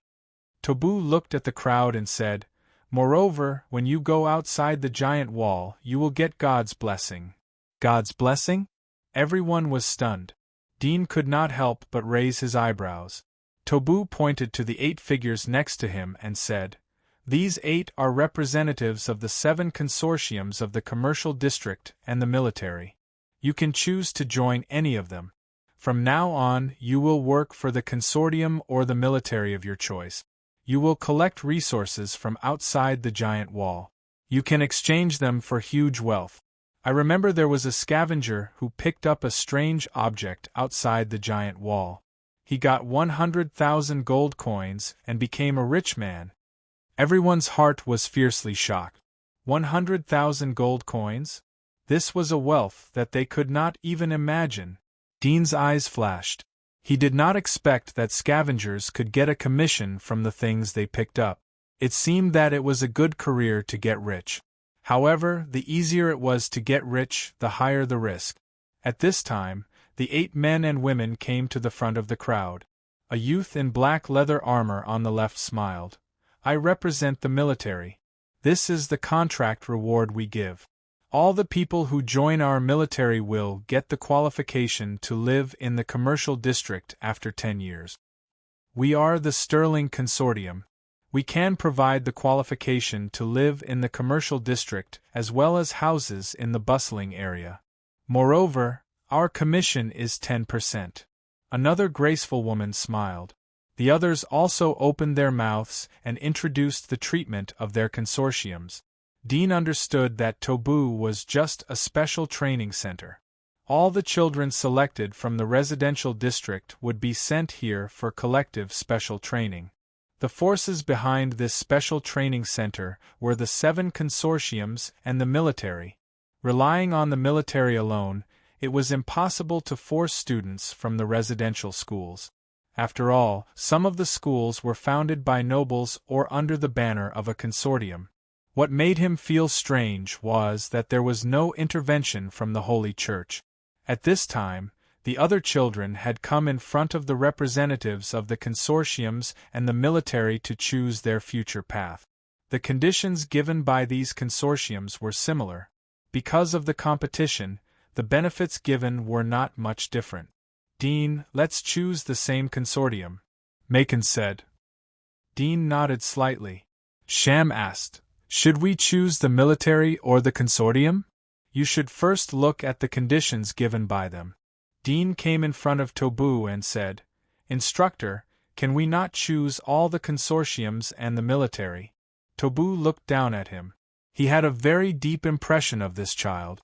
Whether it was the tenacious endurance training when he first came, or the rapid progress later, as well as the last 3 years, the performance of this child made him look at him in a new light. Tobu smiled and said, If you don't choose, then it is equivalent to quitting. You have good qualifications. I believe that you can mix in the scavengers. Seize the opportunity. He paused for a moment and said, I can give you a personal suggestion. Melon Consortium has great potential. Dean was surprised. He didn't expect that Tobu would not recommend the military, but the consortium. Seeing Tobu turn away, he didn't catch up and ask. At this time, Sham, Mason and Zack came back. Sham said, I saw that the conditions are almost the same. The military has the best treatment, but the materials are picked up and the commission is not high. Moreover, the conditions given by these consortiums vary from person to person. I saw Lorien join the Sterling Consortium. The other party actually gave 15% of the extraction fee and said that he would get a blessing from God once a month. Ah! At this time, a low roar sounded. Chapter 31. It's Lorien. Macon was surprised. What is he doing? While he was in doubt, Lorien suddenly let out a loud roar. A faint redness emerged on the dark skin of his entire body, and a large amount of hot sweat emerged from his trembling muscles, bringing with it a faint stench. Along with this roar, Lorien recovered. The taut muscles of his body gradually relaxed, and the blue veins on his body also disappeared. He let out a long breath and looked down at his palms. There was some surprise on his face. Suddenly, he squatted down and tried to jump. Whoosh! He jumped 2 meters high. Not the top of his head, but the soles of his feet were 2 meters above the ground. The audience was silent for a moment. Everyone looked at him in shock, their faces full of disbelief. After 3 years of hard training in the special training ground, although everyone's physical fitness was much better than their peers, there was still a limit. Wanting to jump 2 meters from where they stood was simply a fool's dream. But Lorien did it. Dean's pupil shrank. This was almost the limit of the athletes in the old era. It was not something that an average person could reach. Moreover, although Lorien's performance in the 3 years of training was very good, but it was far from such extraordinary physical fitness. Is this the blessing of God? Dean muttered to himself. When Sham heard his words, he was stunned. What? At this time, the graceful woman smiled at the surprised Lorien and said, "This is God's blessing. From now on, you will get a chance to bless once a month. I hope you will work hard and use the power God has given you to create more wealth for mankind." Lorien was excited. He knelt on one knee and respectfully said, "Lorien swears to be loyal to Father." The graceful woman smiled and lifted him up. She looked at the others. "Anyone who joins the Sterling Consortium will get the blessing of God." Hearing her words, the other children had already understood that Lorien's sudden extraordinary power was a blessing from God. For a moment, all the children were ready to move. "Nori, aren't you being unkind?" Another slender man raised his eyebrows. "Bringing the blessing here is not a fair competition, right?" The graceful woman smiled. "The rules didn't say that we can't bring it?" The man could only coldly snort. "Everyone who joins our green consortium will also get the blessing of God. After signing the agreement, you can go back to the consortium to receive it. Don't worry." Hearing this, many children were relieved. But there were still some children who hesitated and moved to the front of the Sterling Consortium. "Ah!" At this time, there was another low roar. They saw a short boy standing in front of Nori. His whole body was bulging. His appearance was similar to the previous Lorien. After a moment, the abnormality was restored. He also jumped to a height of 2 meters. The surrounding people were amazed. But thinking that they would have such extraordinary strength, they were excited. Dean's pupils shrank. The shock in his heart was even stronger than before. This time he saw clearly that the God's blessing that the woman named Noni had mentioned was actually an old-fashioned syringe. The syringe was filled with pink liquid, like diluted blood. It was she who injected this liquid into the boy's arm, causing the latter's physical strength to soar. This was not the blessing of God. It was clearly like a genetic potion. The reason why Dean was shocked was not because they called the genetic potion God's blessing. But with the technology of this era, how could it be possible to produce such a significant effect of genetic potion? One must know that the extraction of genes was already at the microscopic level of technology. There was no microscope, no electricity, no precision instrument. How could it be done? "Wait," she said, "God's blessing. Could it be that this is something from the Radiant Church?" Dean's heart shivered. He always felt that the Holy Church held unknown secrets, and it was likely to be related to 300 years ago. Perhaps this gene extraction technology was one of the secrets of the Holy Church? Amazing! Worthy of the blessing of God. I don't know how long this power can last. Mason, Zach, and Sham were excited. Anyone who thought that they would soon have the power beyond ordinary people would be excited. Dean was worried as he heard their words. He only hoped that the side effects of the genetic potion wouldn't be too big. He had seen Roseyard's Life School of Alchemy. He felt that this genetic potion should be regarded as a kind of life school of alchemy. Only, when the exact same thing appeared in the hands of the Radiant Church, it was lawful and just. "Look, it's Bayway. She chose the Melon Consortium." At this time, Zach and Sham suddenly called out. They pointed to a girl in front of an elegant man. The girl was about 11 or 12 years old. Her skin was white, her figure was tall, and her chest was slightly bulging. Although it was still budding, but it was enough to catch the eyes of many boys. The most attractive thing was her appearance. She had delicate oval cheeks, extremely beautiful and gentle. Mason's face turned red. What are you screaming about? Zack laughed. Don't pretend to be shy. Don't you always like her? Macon stared at him and said, Lower your voice, do you want me to strangle you? Gee, you haven't even started and you're already paying more attention to your lover than your friend. Zack looked at him with contempt. Dean smiled. Bayway should be one of the most eye-catching girls in the special training. Mason secretly liked her. He didn't expect to choose the Melon Consortium. He thought of Tobu's words and said, Let's choose the Melon Consortium. Sham was shocked. Really? Dean is spoiling you. Zack shook his head. Mason's face was red as he looked at Dean with gratitude. Dean smiled and took the lead to line up to sign up. Soon it was their turn. Are you Dean? The elegant man seemed to recognize Dean. There was a trace of a kind smile on his face. I have seen your information. Your results are very good. You are first in endurance and comprehensive survival knowledge. You have also performed quite well in several exams, especially in the assessment a year ago. The second place found 4 items. That was very good. But you alone found 8 items. That's exactly double the number of second place. Dean smiled. I'm flattered. I didn't expect you to join our consortium. The elegant man smiled. Here, you are the seed cultivation object. I believe other consortiums are the same. This is the contract for you. He took out another contract from his bag. Mason, Zack and Sham were full of curiosity as they stretched their necks to look at it. Dean looked at the contract. The general content was the same as above. There were several benefits that were much higher than above. First of all, he would get a blessing from God once a month. Secondly, he would be able to pick up materials. In addition to the monthly task limit, the extra materials would be appraised according to the value. 30% of the gold coins would be given as a reward. In addition, he would get a temporary residence permit in the commercial district. Chapter 32. Did I see it wrong?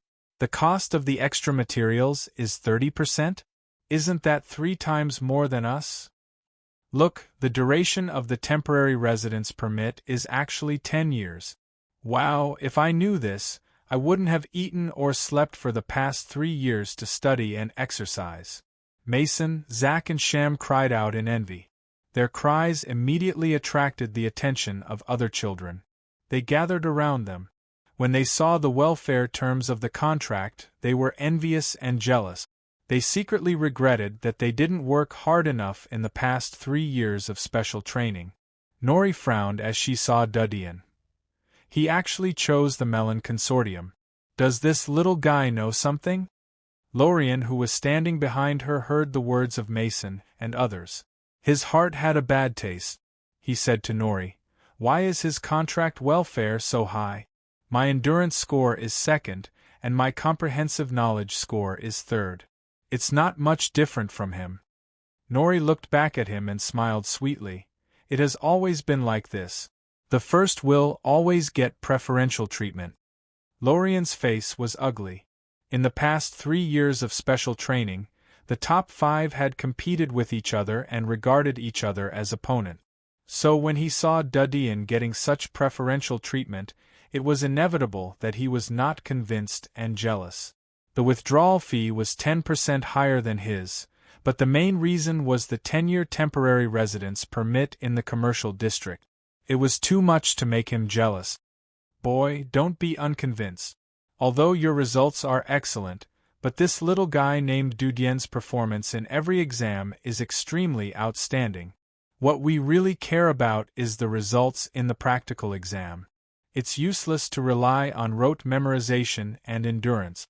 If you can't use it in practice, then it will be in vain. At this time, the previous man said with a smile. Lorien's face became more and more ugly as he heard his words. Nori coldly snorted.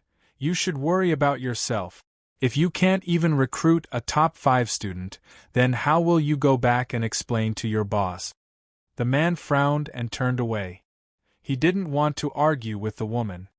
Are you satisfied with this contract? The elegant man from the Melon Consortium looked at the gathered people. There was a hint of joy in his eyes as he gently asked Dudian. Dudian quickly glanced at the terms of the contract. He pondered for a moment.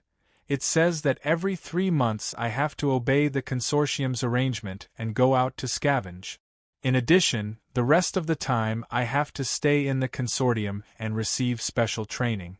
Can this be changed? The elegant man was surprised. He didn't expect Dudian to face such generous benefits. He didn't think that Dudian wouldn't immediately be tempted. Instead, he started to negotiate. He felt strange in his heart, but maintained a smile on his face. If you think 3 months is too tight, then once every 4 months is the limit. Dudian shook his head. 3 months is no problem. I mean, once every 3 months is no problem. Can I allocate the rest of the time? The elegant man was taken aback. He hesitated for a moment and said, I'll have to ask the higher-ups about this. Generally speaking, special training is compulsory, especially for someone like you who is the target of seed cultivation. Hey, little guy, even if the Melon Consortium doesn't give it to us, we can. At this time, another burly middle-aged man laughed.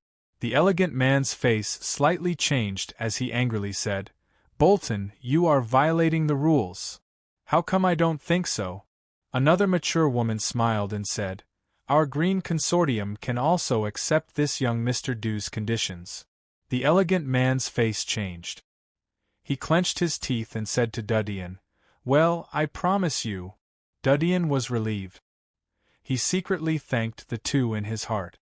The contract will be revised and given to you when we return to the consortium. The elegant man said to Dudian, I don't have God's blessing with me. I will give it to you when we return to the consortium. You stand behind me and then we will go back together. Dudian nodded slightly. The other consortiums could only regretfully give up. But the previous burly middle-aged man didn't give up. Little guy, if they go back and breach the contract, you can come to our Huasheng consortium. My words are always valid.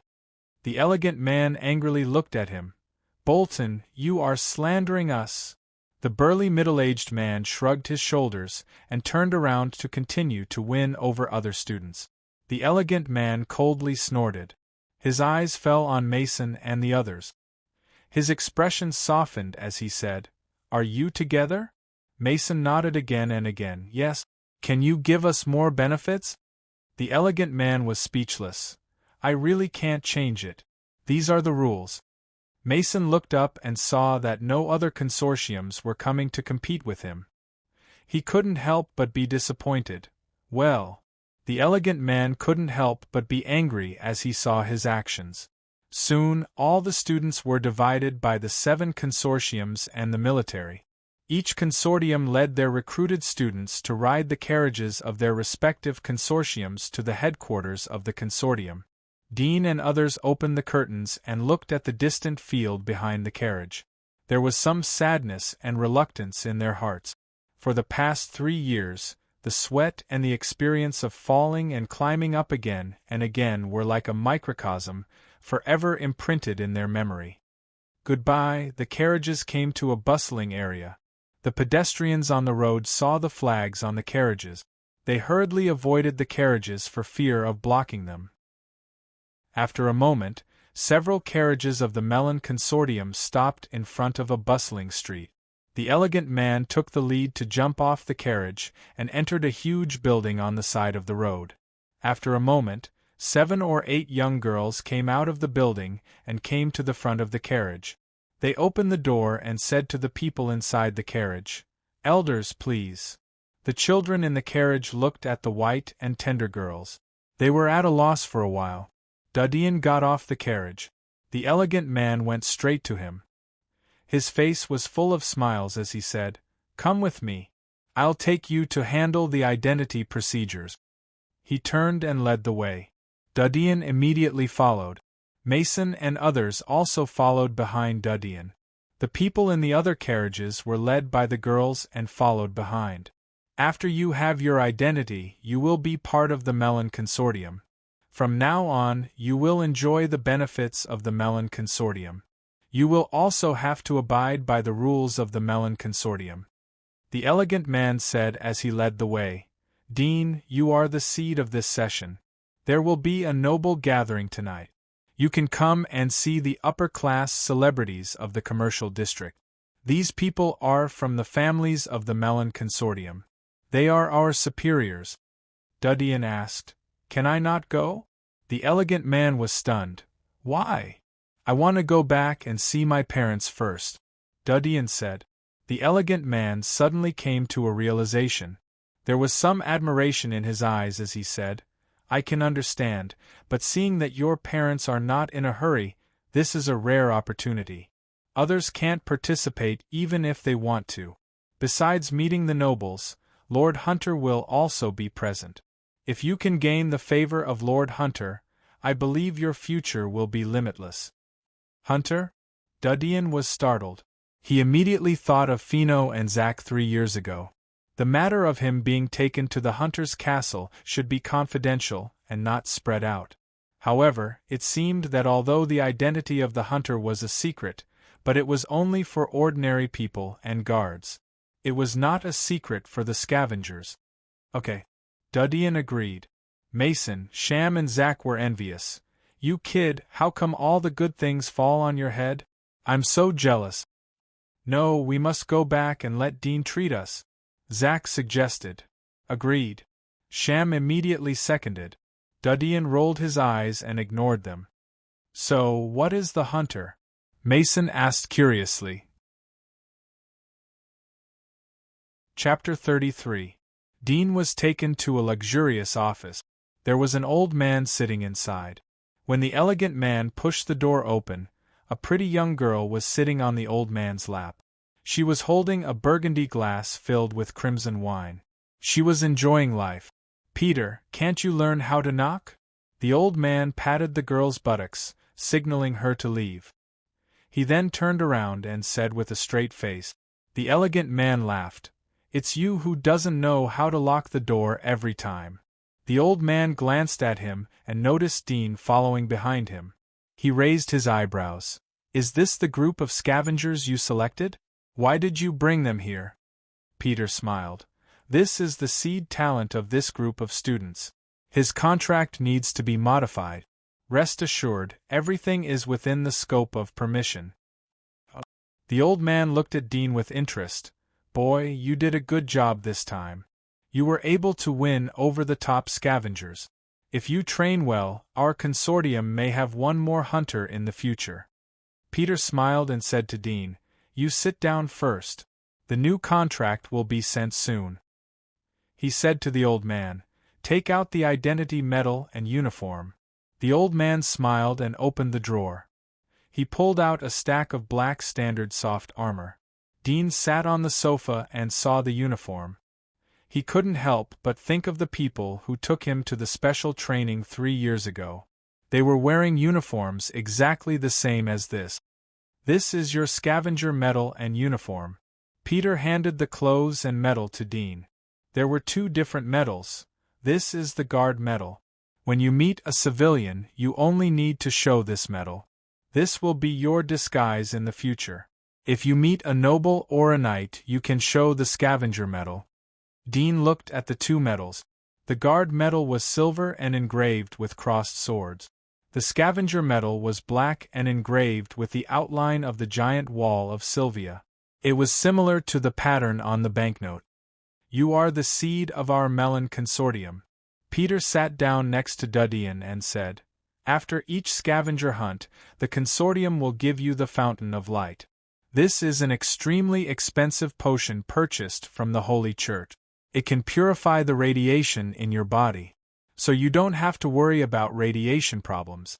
Once you accumulate enough points, the consortium will give you the opportunity to enter the hunter school. As long as you can persist, you can become a hunter. Dean's eyes flashed. He didn't expect that in addition to the innate light physique mentioned by the hunter named Fino, there was such a way to become a hunter. Sure enough, the opportunity is given to the prepared people. If he didn't know that he was going to carry out scavenger training, he wouldn't have trained himself so hard. Naturally, he wouldn't have such excellent result. I'll try my best. Dean took the medal and uniform. I believe you can do it. Peter encouraged. Dean asked. Compared the status of a hunter and the aristocracy, who is higher and who is lower? Peter laughed. It depends on the level of the hunter and the level of the aristocracy. Some of the aristocracy will politely flatter you when they see an excellent scavenger like you. After all, scavengers can bring wealth to the aristocracy.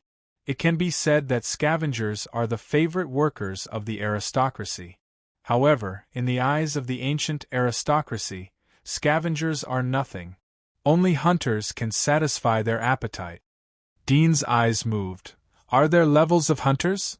Of course, but you will know later. So you must work hard and don't let down the consortium's training. Peter encouraged. The benefits of being a hunter are far more than you think. Not only will you get permanent residence in the commercial district, but you will also be equivalent to an aristocrat. If the accumulated merits are high enough, you will get a title. Dean nodded slightly. Although he knew that Peter was throwing bait for him, but he was still a little excited. However, he didn't care about the permanent residence in the commercial district or the title of nobility. In his view, these were just the appearance of vanity created by the rulers of the world. What he was really excited about was the privileges and power of the hunters. Since 3 years ago, when he almost died in the hunter castle, he clearly realized that only by gaining power could he control his own destiny. He would no longer be dominated and trampled. Living as humble as an ant would eventually be trampled to death by the footsteps of the big shots. At that time, self-pity would only appear more pathetic. By the way, your group of scavengers will carry out the first scavenging task in 7 days. Peter laughed. You have to perform well. This time the higher-ups will pay attention to your result. The specific content and location of the operation will be informed to you. Before that, my suggestion is that you should immediately wash yourself and change into clean clothes. I'll pick you up in the evening. Nobles hate dirty and messy things. Remember to comb your hair neatly. Dean nodded slightly. I'll pay attention.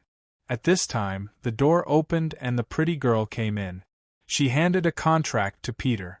Peter looked at it and handed it to Dean. Look at it. If there is no problem, then sign it. Once again, Dean looked at it from the beginning to the end. The previous changes he proposed had been corrected. He immediately took the quill pen from Peter and quickly signed his name. Done. Peter put away the consortium's contract and said to Dean, Keep the contract well. Oh yes, remember to wear your medal at night. It is a symbol of your identity. If it is not necessary, it is best not to leave your body. I will. Now you can join the others outside. Someone will take you to a temporary residence. Dean nodded and turned to leave. He went out of the room and closed the door. By the time he returned to the hall, Mason, Zack and the others had received their respective uniforms and medals. There was no difference between them and Dean. The beautiful woman saw Dean come over and said, Everyone, come with me. I'll take you to a place to stay. Dean and others were arranged to stay in a castle under the name of the Melon Consortium. The environment was comfortable and clean. There were servants and gardeners to serve them. However, they were only allowed to stay for 3 days. After 3 days, except for Dean, everyone else had to return to their residential area.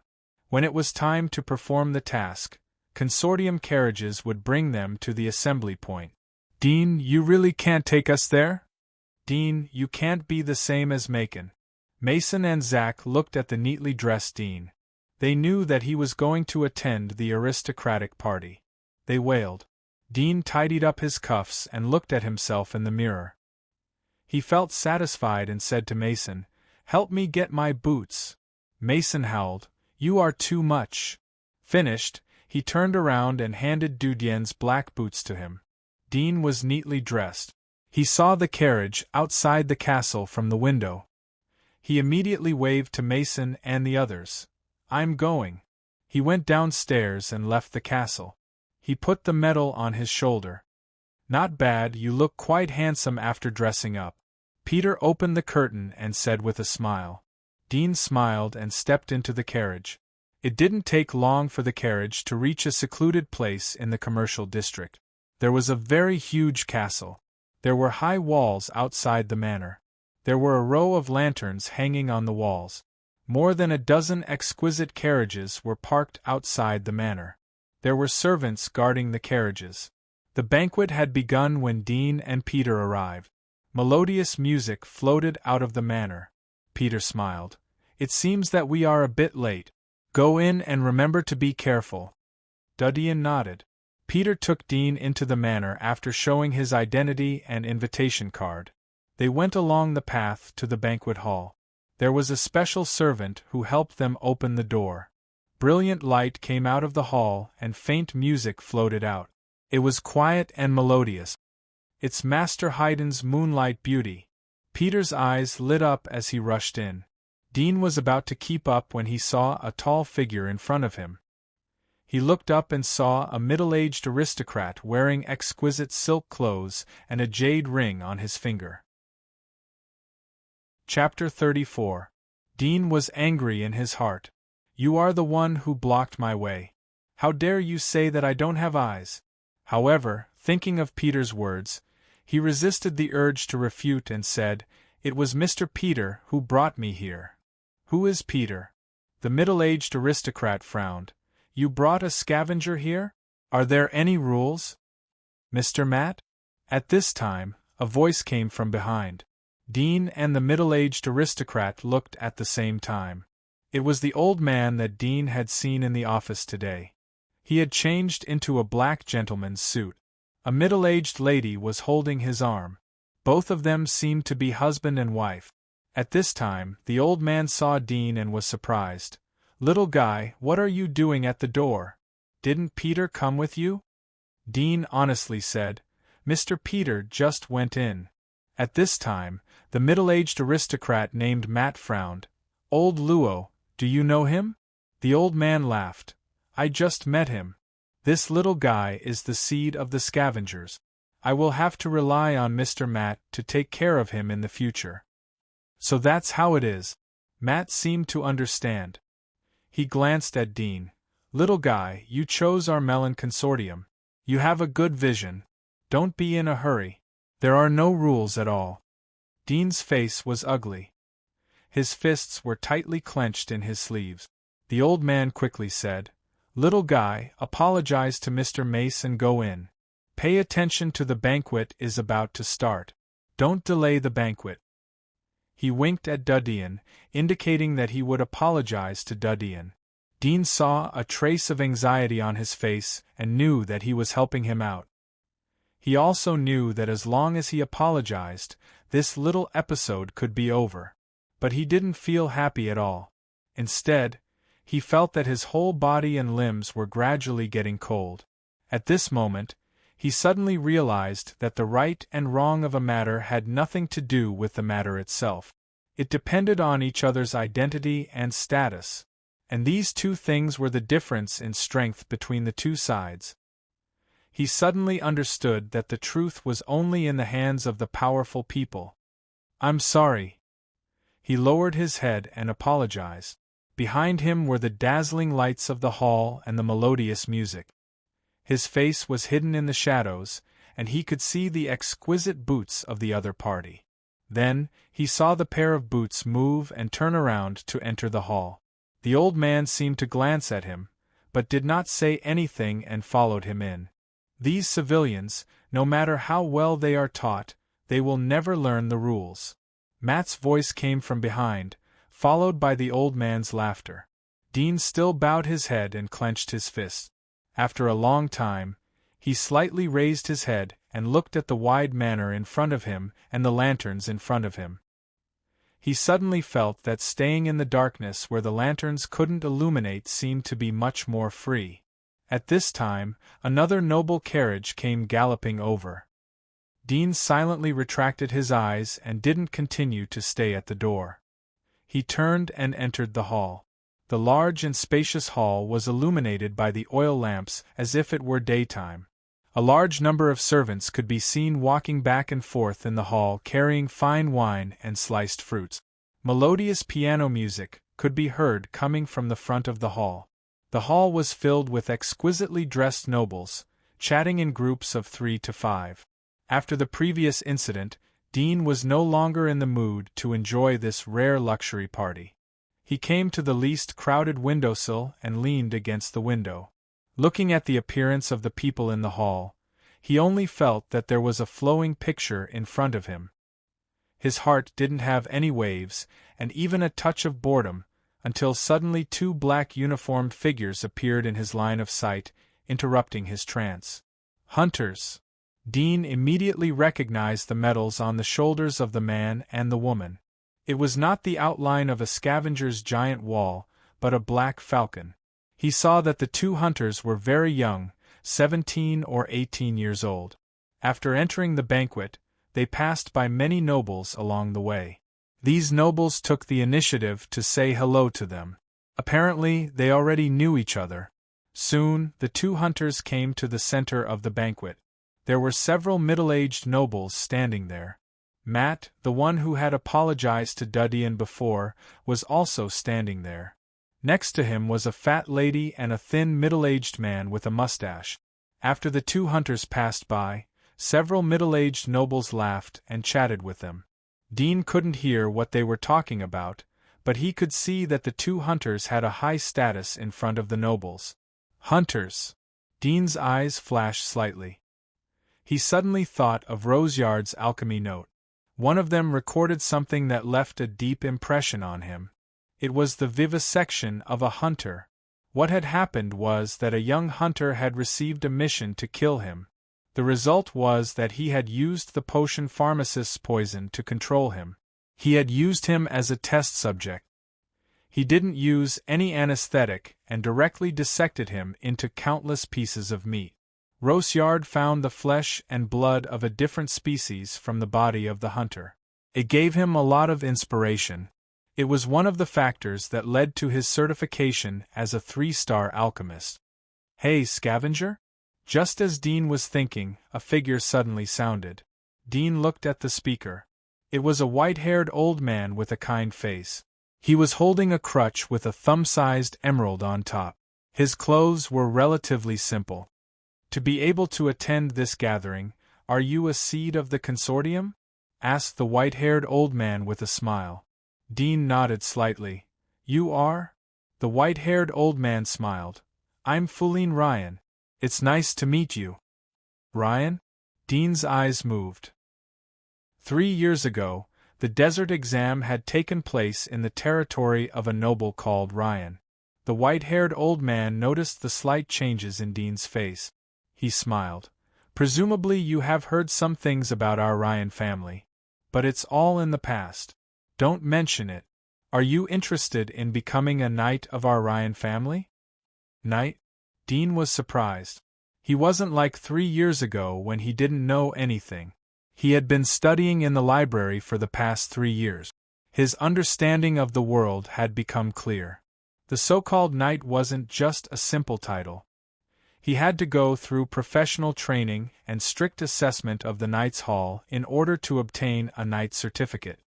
I didn't make it clear. The white-haired old man replied, It's just a nominal title. Our family will give you the salary of an official knight, and you only need to help us explore the wasteland once a year. Dean suddenly understood the purpose of the old man. This should be against the treaty. Can I go out alone for your family to scavenge? Chapter 35. Dudian was excited. The monthly salary of a knight wasn't low. It was estimated that it was more than the monthly salary of Jura couple. The most important thing was that he could join the Ryan family as a knight. Most of the civilians would look up to him because of this identity. However, he didn't immediately agree. He knew that the higher the reward was, the more dangerous it would be for him to scavenge outside the giant wall. Although he had heard from Fino that they would only scavenge in the safe areas, but it was difficult to guarantee that there wouldn't be other dangers. Otherwise, there wouldn't be such a high reward. I'll think about it. Dudyan pondered. Old Foulin smiled. You are welcome to join us at any time. In addition, you haven't found a place to live yet. If you don't mind, there are several vacant houses in Ryan's house. Dudyan declined. Thank you for your kindness. I'll go back to my home to visit my parents. I won't live in the commercial district for the time being. Well, if you need anything in the future, don't hesitate to come to me. I will. After the conversation, Old Foulin left and went to the center of the banquet to talk with other aristocrats. Shortly after Old Foulin left, several aristocrats came to Dudyan to discuss with him. However, the conditions they proposed were not much different from Old Foulin's. Dudyan declined them one by one. At this time, the melodious music suddenly stopped. A loud clap was heard. All the aristocrats who were chatting or eating in the hall looked towards the source of the clap. The person who clapped was a middle-aged aristocrat who was about 40 years old. He was tall and had a full belly. He saw that everyone's eyes were focused on him. His face showed a gentleman's modest smile. Welcome to the 8th party of the Melon Consortium. I hope you will have a good time. In addition, today is the birthday of my daughter Sarah Mel. I hope that everyone can give her a blessing. Thank you. As he spoke, a girl in a dark red dress slowly walked out from behind a high platform in the middle of the hall that led to the second floor. She was about 12 or 13 years old, with delicate cheeks and simple yet elegant clothing. She stood there gracefully, bowed slightly and said, "Greetings, uncles and aunties." The nobles present immediately burst into applause. Dean's heart was moved.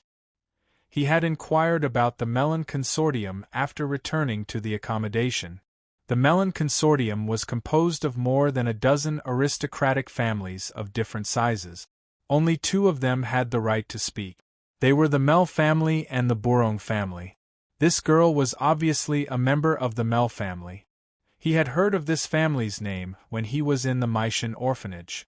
Moreover, the Knight of Light who had judged the alchemists in the desert 3 years ago was called Melk. Obviously, he was also a member of Mel family. It could be seen that the influence of Mel family was extensive. This is a small gift that our Prin family prepared for Miss Saya. At this moment, a young man among the nobles spoke, holding an exquisite red gift box in his hand. He gently opened it, revealing a pair of snow-white silk gloves with extremely exquisite workmanship. Sarah Mel's eyes lit up. This is Master Sidney's craftsmanship. Thank you, I like it very much.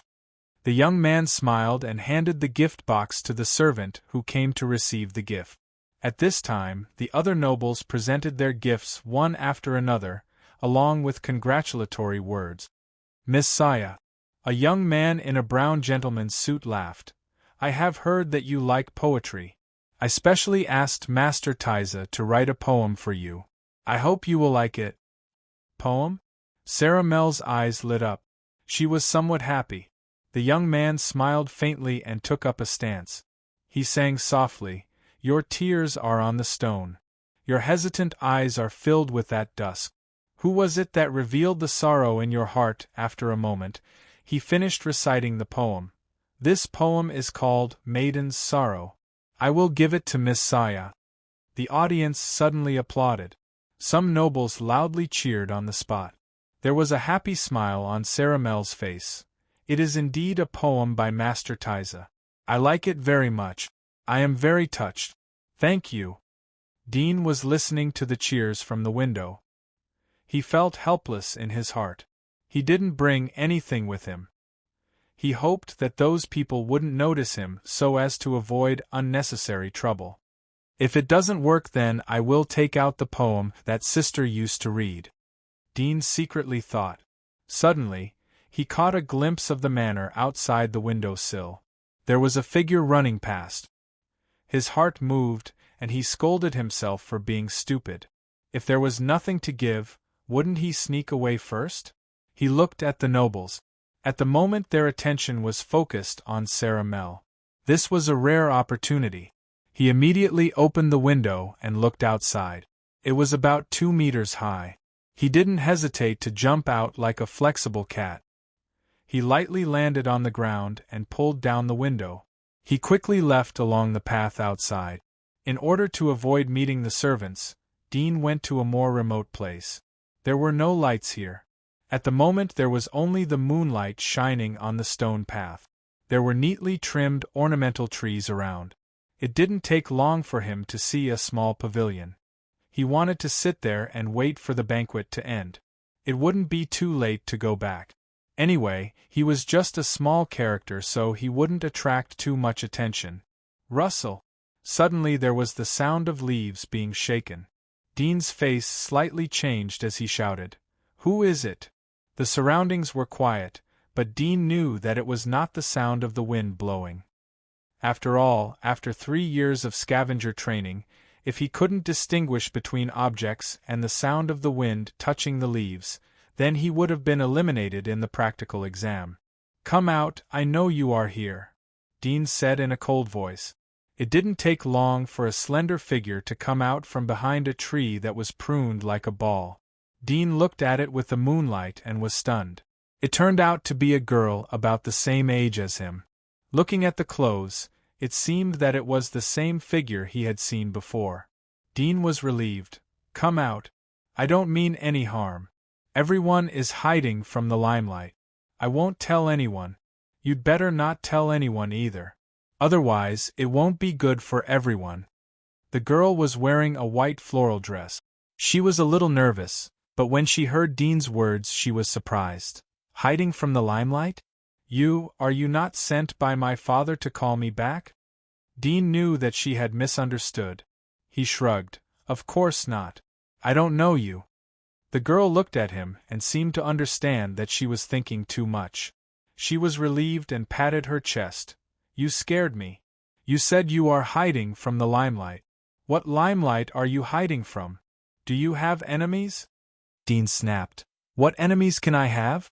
We didn't bring any gifts, so we came out to hide from the limelight." The girl seemed to suspect that she had heard wrong. She suddenly thought of something and laughed. "Yes, which family are you from? Don't you know that today is Miss Mel's birthday?" "You don't know either?" Dean shrugged. "As for identity, it's better to keep it a secret." The girl walked along the stone to the pavilion and immediately saw Dean's clothes. She was surprised. "Your uniform, are you a scavenger?" Dean's face suddenly turned black. "Yes, but you'd better not go out and talk about it." "I won't say anything. It's fair." "I won't say anything." The girl giggled. "My name is Jenny. What's your name?" Chapter 36. What kind of world is outside the giant wall? The girl curiously looked at Dean. Is there the boundless sea and the endless forest that the bards talked about? Dean turned back to the pavilion and found a chair to sit down. He shrugged his shoulders. "I have just been appointed as a scavenger. I haven't been outside the giant wall. But there is definitely the sea and the forest." "How do you know?" Jenny followed him to the pavilion and sat on the chair opposite the white lacquer round table. She wondered, "Didn't you say that you haven't been outside the giant wall?" Hearing her words, Dean's heart suddenly thought of the earth, the blue sea and the forest that he had seen. There were many beautiful scenery. All of this was gone after the global nuclear explosion. He felt sad and murmured, "I have seen it. Of course I know." "You have seen it?" Jenny was surprised. "Where did you see it?" Dean came back to his senses. He knew that he had spilled the beans. "I saw it in the bard's poems. But I believe that they certainly exist. Otherwise, how could the bards know about it? It can't be fantasy, right?" "Do you think so too?" Jenny was surprised. "I think so. But my father always said that those are fabricated by the bards. It doesn't exist in reality. Even if it exists, it will never be outside the giant wall. He also said that it is very dangerous outside the giant wall. Is that so?" Dean thought that her father was afraid that she would be too curious and would secretly run to the giant wall to peep at the scene outside. He said, Danger does exist. Is it really dangerous? Jenny's eyes showed a bit of disappointment. Dean saw her sad eyes. He suddenly felt that he had personally extinguished a good hope. He couldn't bear to say, however, although there is danger, it doesn't mean that there is no sea and forest. I believe that one day the danger outside the giant wall will disappear. We will be able to go out and see the mountains and the sea.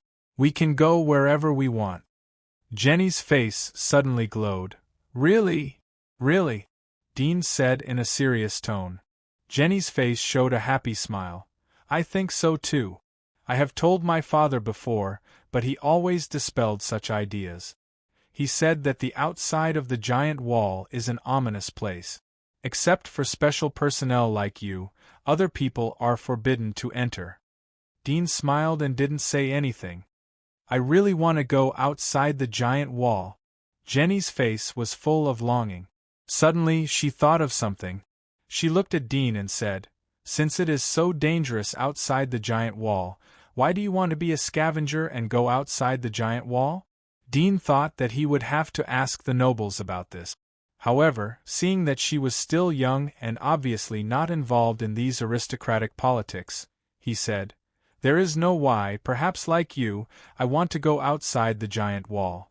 Jenny looked at him with a hint of admiration on her face. You're really amazing. We're obviously the same age, but you're much braver than me. Dean smiled. Because I am a boy. Hearing this, Jenny couldn't help but blush. She secretly looked at Dean and saw that he didn't notice her shy appearance. Her heart was slightly relieved, but her heartbeat was slightly faster. She thought, how can I be alone with a boy in the garden? If my father knew about it, he would teach me a lesson. Thinking of this, she was ready to get up and say goodbye to Dean. Dean saw that she didn't speak for a long time. He thought he said something wrong. Don't get me wrong. I don't mean to discriminate against women. There are many girls among us scavengers. However, I think you should listen to your father. It is really dangerous outside the giant wall. Sooner or later, you will be able to see the outside world. I believe that day won't be too late. With the faint moonlight, Jenny looked at the boy's serious and confident face. She couldn't help but be startled. She subconsciously said, Really? Yes. Dean nodded affirmatively. Jenny heard his determined words and seemed to be infected. She said, I believe in you. Dean smiled and said, I also believe in myself. Jenny laughed. She was ready to get up and leave. After laughing, she said, You know, my dream is to become a magistrate. Although the magistrate can't go outside the giant wall, but at least I can judge all the bad people inside the giant wall. I believe that when there are no bad people in the world, we can work together and soon we can sweep away the dangers outside the giant wall. Dean smiled and said, Did you study the law? Of course. Jenny grinned, revealing a proud expression. Dudian laughed. I have also studied the law. Jenny was surprised. You also studied the law? Self-taught, Dudian added. Do you want to be a magistrate? Well, the goal is as great as you. Great? Ha ha. Yes, our goals are great. How old are you this year? Just reached 11. I'm almost 12. As the night deepened, in the garden, in the pavilion, the two became more and more engrossed in their conversation. They didn't even realize that time was flying. It was as if they had endless things to talk about, from their hobbies to their age, to their views on things. They had something in common, as if they had found a confidant. One has no ears, the other has no tail, ha ha. Jenny covered her stomach and laughed. She completely forgot to pay attention to her aristocratic image. What kind of strange song is this? Such a strange tune. It's so interesting, ha ha. Dean spread out his hands. It's a children's song. Jenny burst into laughter again. How could there be such a weird children's song? It would scare the children. However, there seemed to be no other explanation for the strange lyrics and simple tone other than a children's song. Dean was about to say a few more children's songs when he felt a mosquito bite on his wrist. He killed it with his backhand. He could not help but look back at the direction of the banquet hall. Jenny saw his action and reacted. She quickly got up and said to Dean, "I have to go back.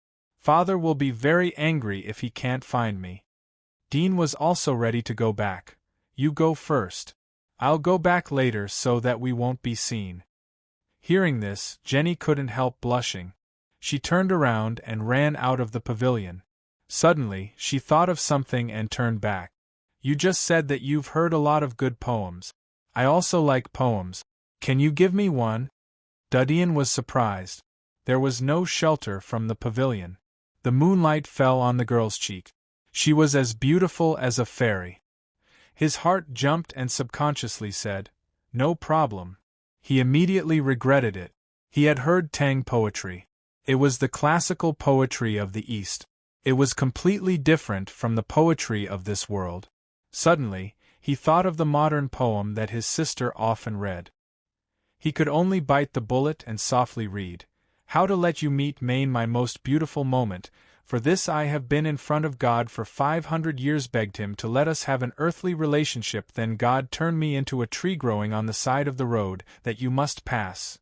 Dean remembered that the poem was called A Flowering Tree. The word Buddha was changed to God.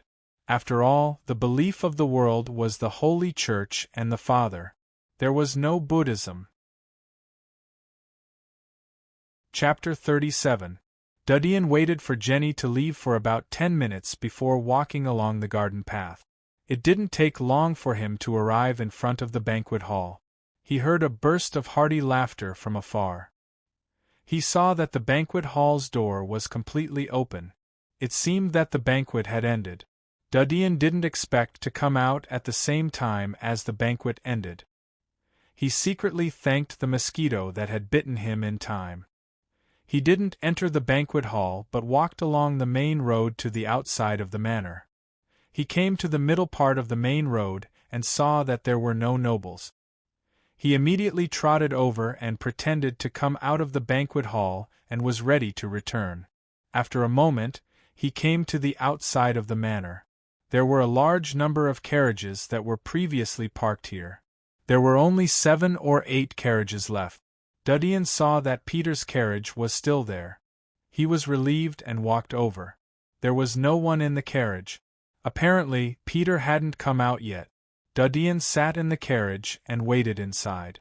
It didn't take long for Peter to come back drunk. He saw Dudian sitting inside the carriage. His tongue was numbed by alcohol. Why are you here? Come, drink another cup. I have long admired your name." Then he bent down and kneeled down in front of Dudian. Dudian didn't know whether to laugh or cry. He quickly helped him up and said, "You drank too much. Come and sit down." "Elder, I will do as you say." Peter spoke vaguely but obediently sat down in the carriage. Dean looked at his drunk face and sighed. He lifted the curtain and said to the coachman, "Let's go back." "Yes, Elder," the coachman respectfully said.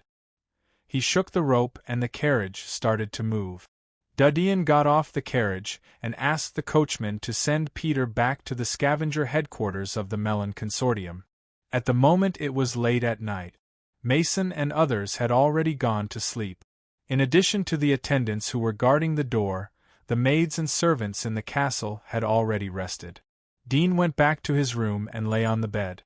Many things that happened today emerged in his mind. There was anger and humiliation, but also the joy and beauty brought by the beautiful girl. He thought about it and gradually fell asleep. The next day, Dean woke up early in the morning. He saw Peter quickly coming to the castle with a wooden box in his hand. "Good morning, Mr. Peter." Dean greeted him. He was a little surprised. He didn't expect to be so drunk last night. But after one night he recovered and was full of spirit. Peter smiled and said, "I drank too much last night. I heard from the coachman that you sent me back." "Of course." Dean looked at the small box in his hand. "What is this?" Peter put the box on the table in the living room and opened it. There were syringes inside. Dean immediately knew that Peter had come to give them the God's blessing. "I just got it yesterday. I didn't have time to give it to you. I don't need to introduce these things again. Dean, you have 2 copies. One is the basic distribution and the other is the one you received in the first month. The second one will be given to you next month. Peter smiled. Dean asked, Can I take it back and use it myself? Of course not. Peter shook his head. This is the power given by the Holy Church on behalf of God. It must be used in the presence of a witness. This is the rule. I have sent these to you so I am your witness. Dean was a bit regretful. He wanted to take one back to study. However, he didn't have any instruments in his hands so he couldn't study anything. Come on, I will give it to you first, Peter said as he picked up the syringes from the box. Dean was a bit worried. Are there any sequelae? Peter's face stiffened. I will listen to these words. In the future, don't talk nonsense outside. You are questioning the God of light. Dean naturally understood this point, so the wording was tactful enough. He didn't directly ask if there would be any side effect. You can rest assured that this is a gift from the God of light. Not only is it permanent, but scavengers who use it have never had any adverse reactions. Peter answered Dean's words. Dean was a bit surprised, but didn't say anything. His heart was secretly awestruck. Could the Holy Church produce a perfect genetic potion? In this way, wouldn't they be able to mass-produce scavengers? At this time, Peter inserted the syringe into his arm. Dean didn't feel any pain, but his arm was a bit numb. Soon, the red liquid in the syringe was pushed into his body. Dean only felt a heat suddenly spread from his whole body. When it spread to his limbs, a violent heat rushed to his brain, as if all the blood in his body was gushing into his brain. He couldn't help but roar. The heat immediately receded and flowed into his limbs. His limbs were in extreme pain, as if they were about to be torn apart. He clenched his teeth and endured the pain. Soon, the heat faded like a tide. Dean looked up and immediately felt the difference. His vision was very sensitive. He could see the pores on Peter's face at a glance. Dean thought of Lorien's power, so he immediately jumped in place. Dean felt as if he was flying. He jumped over Peter's head. His feet were at least 2 meters above the ground. He fell back to the ground and raised his hand to grab the chair next to him. Suddenly, he felt as light as a catkin and could wave it at will. Well, wait for a while.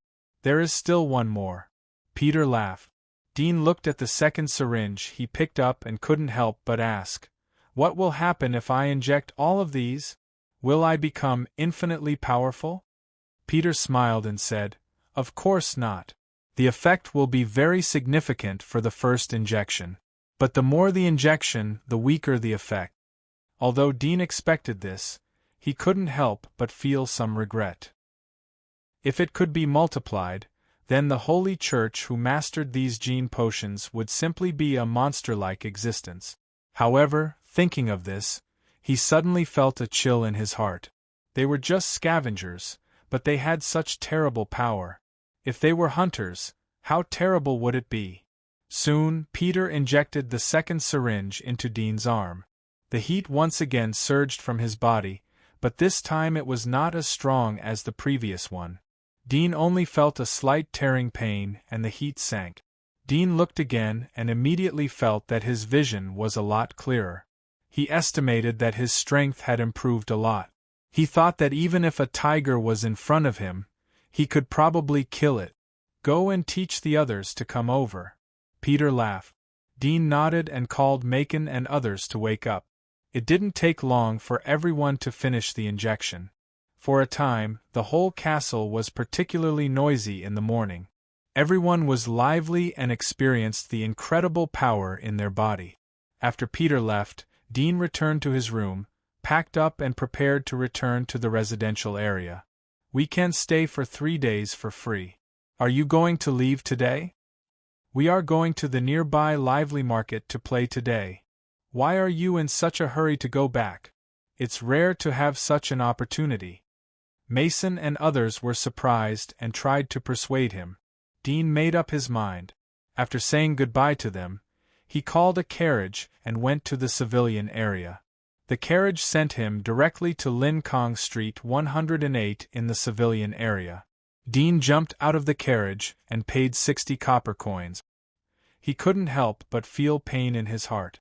The rental price of a carriage in the commercial district was twice as high as in the civilian area. Fortunately, Jura couple gave him 100 copper coins, so he still had 90 left. At this time, Dean suddenly saw another carriage parked in front of the door. He couldn't help but be surprised. Is it a guest? He bypassed the carriage and pushed open the white guardrail outside the door. As he came to the door, he heard quarreling sounds coming from inside. He was surprised and immediately raised his hand to knock on the door. Soon, the door was open. Jura opened the door. She strangely looked at Dean and said, "You are?" After 3 years of scavenger training, Dean's appearance had changed dramatically. His body was much stronger than before. His skin was not so pale, but tanned to a wheat color. Jura didn't recognize him for a while. "Auntie, it's me," Dean said. Jura couldn't help but widen her eyes when she heard his voice. She couldn't believe it. "Are you Dean?" Dean chuckled. "The training is over. I'm back." Jura's eyes suddenly turned red. She held Dean in her arms and said, "You're back. You're finally back. Your uncle and I were worried every day. We were afraid that you would have an accident there. Fortunately." She immediately pushed Dean away.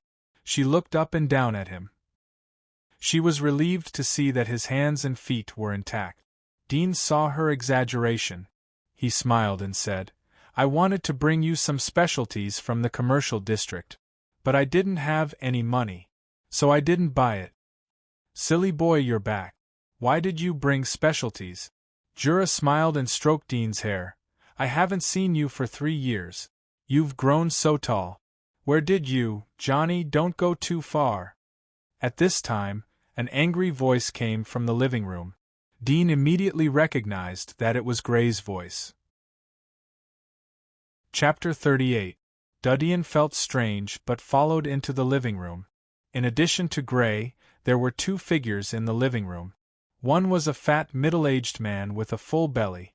There were 3 or 4 gold rings on his fingers. The other was a thin man wearing a black gentleman's suit. His hair was neatly combed. He looked like an aristocrat. "Gray, pay attention to your attitude." Dudian heard the thin man's voice as he came in. Gray clenched his fists and looked at him angrily. "We bought this house, and the tax has been written clearly in the contract. You want to raise the property tax? That's not legal at all." The fat middle-aged man chuckled and said, "Illegal? You are just a small tailor. What do you know about the law? The entire Lin Kong Street is my territory. In my territory, my words are the law. Even if you go to the magistrate, you are welcome to go there at any time." Gray gritted his teeth. "You are robbing." "Well, you are slandering, and attacking me. I can sue you," the thin man said in a cold voice. At this time, Jura looked at Gray's red face. She quickly held his hand and said to obese middle-aged man, "Give us some time to discuss this matter. We really can't afford such a high tax." Fat middle-aged man indifferently said, "You are very sensible, but I have already given you a few days. Today is the last day. I will come again in the evening. I hope you can give me a satisfactory answer." With that said, he stood up, adjusted his collar, slightly raised his head, and walked in front of Gray. "Wait a minute." At this time, a figure blocked in front of him. It was Dudian. Fatty bowed his head and looked at Dudian, whose head only reached his chin. He frowned. "Little guy, who are you?" At this time, Gray also noticed Dudian. He was stunned as he saw Dudian's complete change in appearance. "Dean? You are back?" Dean nodded slightly, then looked up at the obese middle-aged man. "I think it's very hard for you to go back and forth with your figure. It's better to talk about it. Moreover, we don't like to be disturbed by others." The obese middle-aged man was stunned for a moment before he smiled and said, "Little guy, you are quite sensible. I heard that Gray has an adopted child. Is that you?" Dudian didn't answer him, but continued. First of all, according to the Land Law, Chapter 3, Article 6, anyone who buys land and real estate must pay the property tax and rent. It can be seen that aunt and uncle have paid the fees when they bought the house. Otherwise, they wouldn't get the property certificate. So, the problem comes. In Chapter 4, Section 7 of the law, all the ownership rights and taxes of a house belong to the owner of the house. Only the lord of the house has the right to reclaim it. Dean looked at him. Did you say that the entire Lin Kong Street is your territory? Can I see the proof of your territory? Even if you want to collect taxes, you'll need to go to the magistrate's court and show your lord's certificate under the witness of the magistrate. Only then will you be able to obtain the tax contract, right? The obese middle-aged man could not help but be stunned. The thin man who followed him was startled for a moment. His face turned gloomy. Little guy, what nonsense are you talking about? Do you think you can see the proof of the Lord?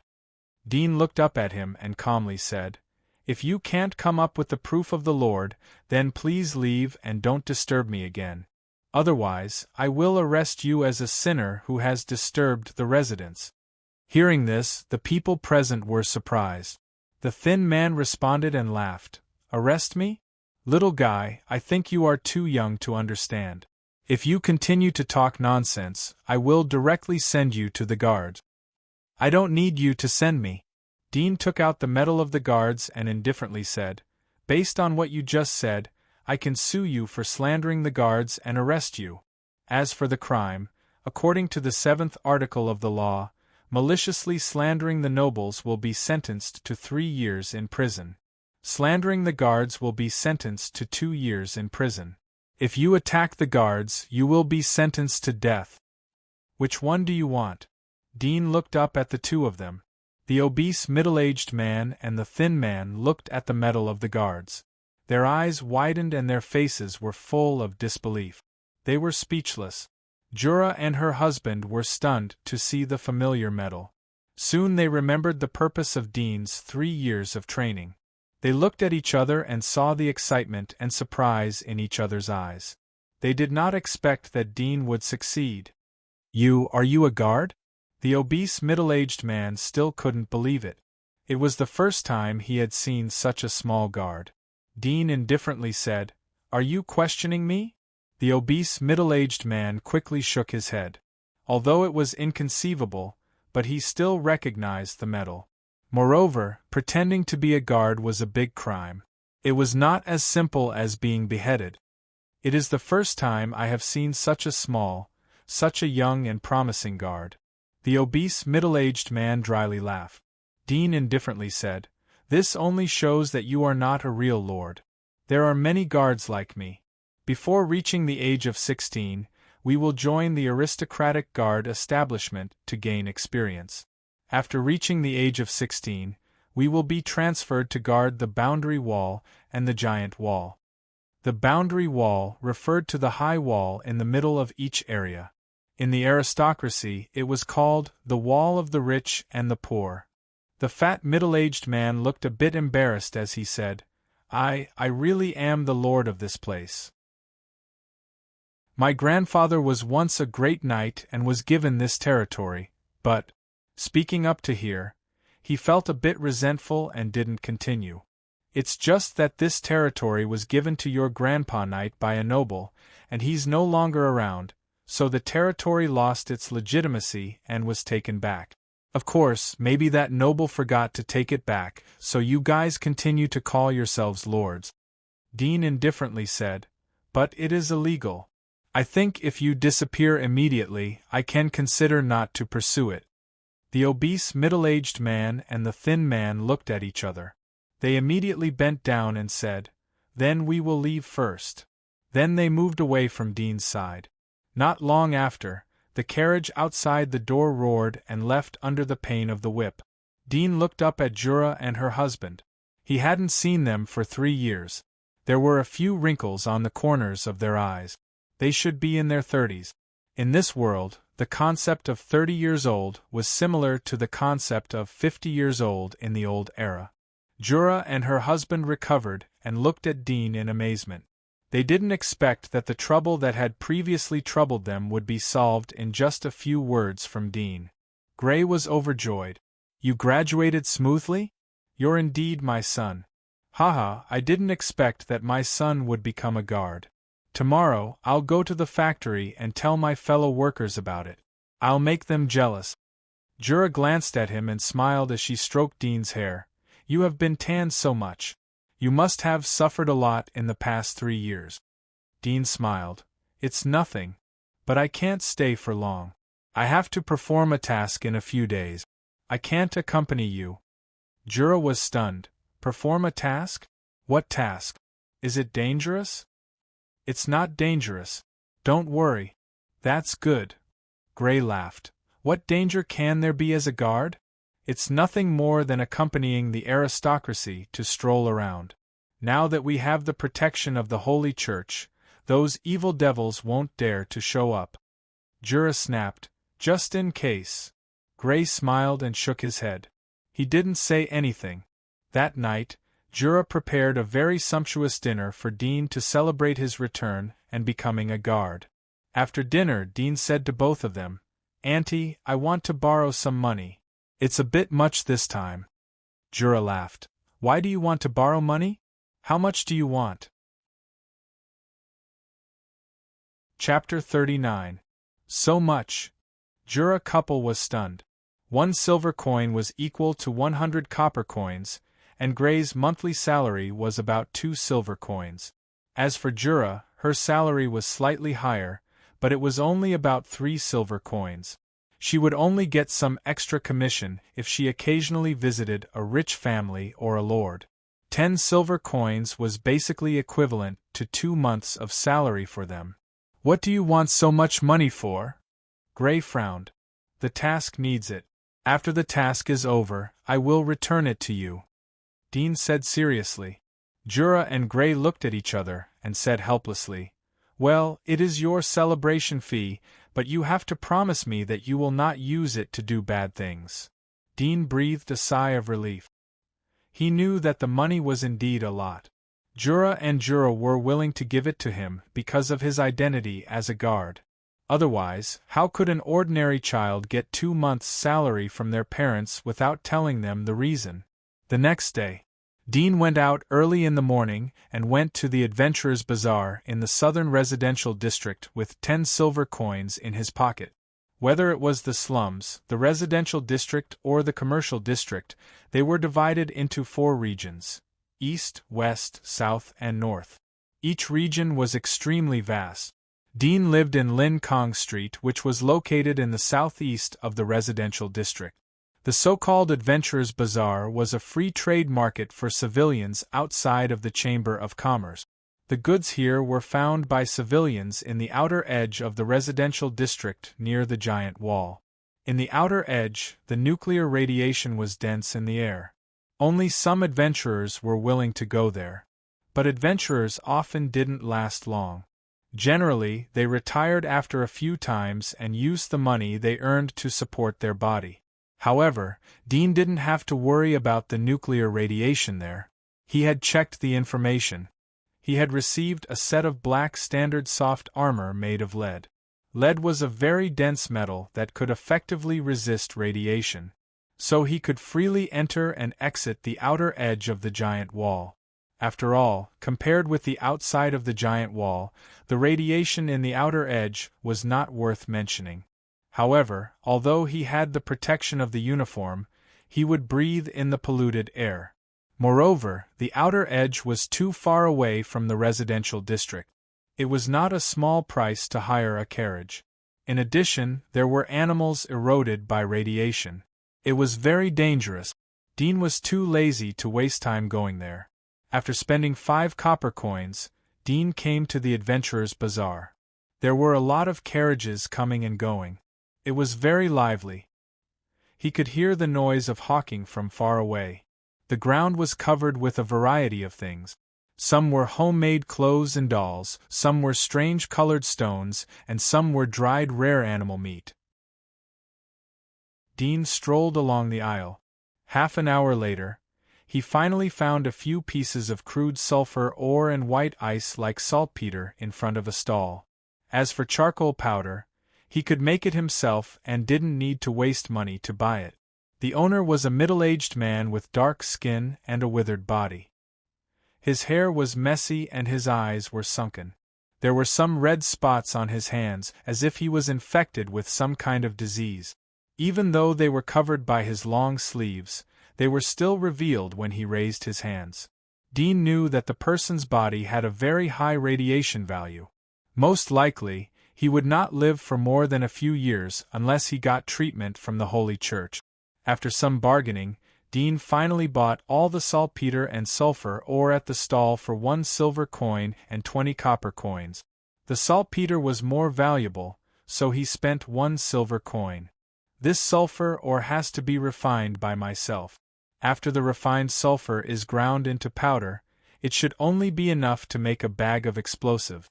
In addition, when I go out to scavenge, I'm not allowed to bring anything other than food and basic weapons.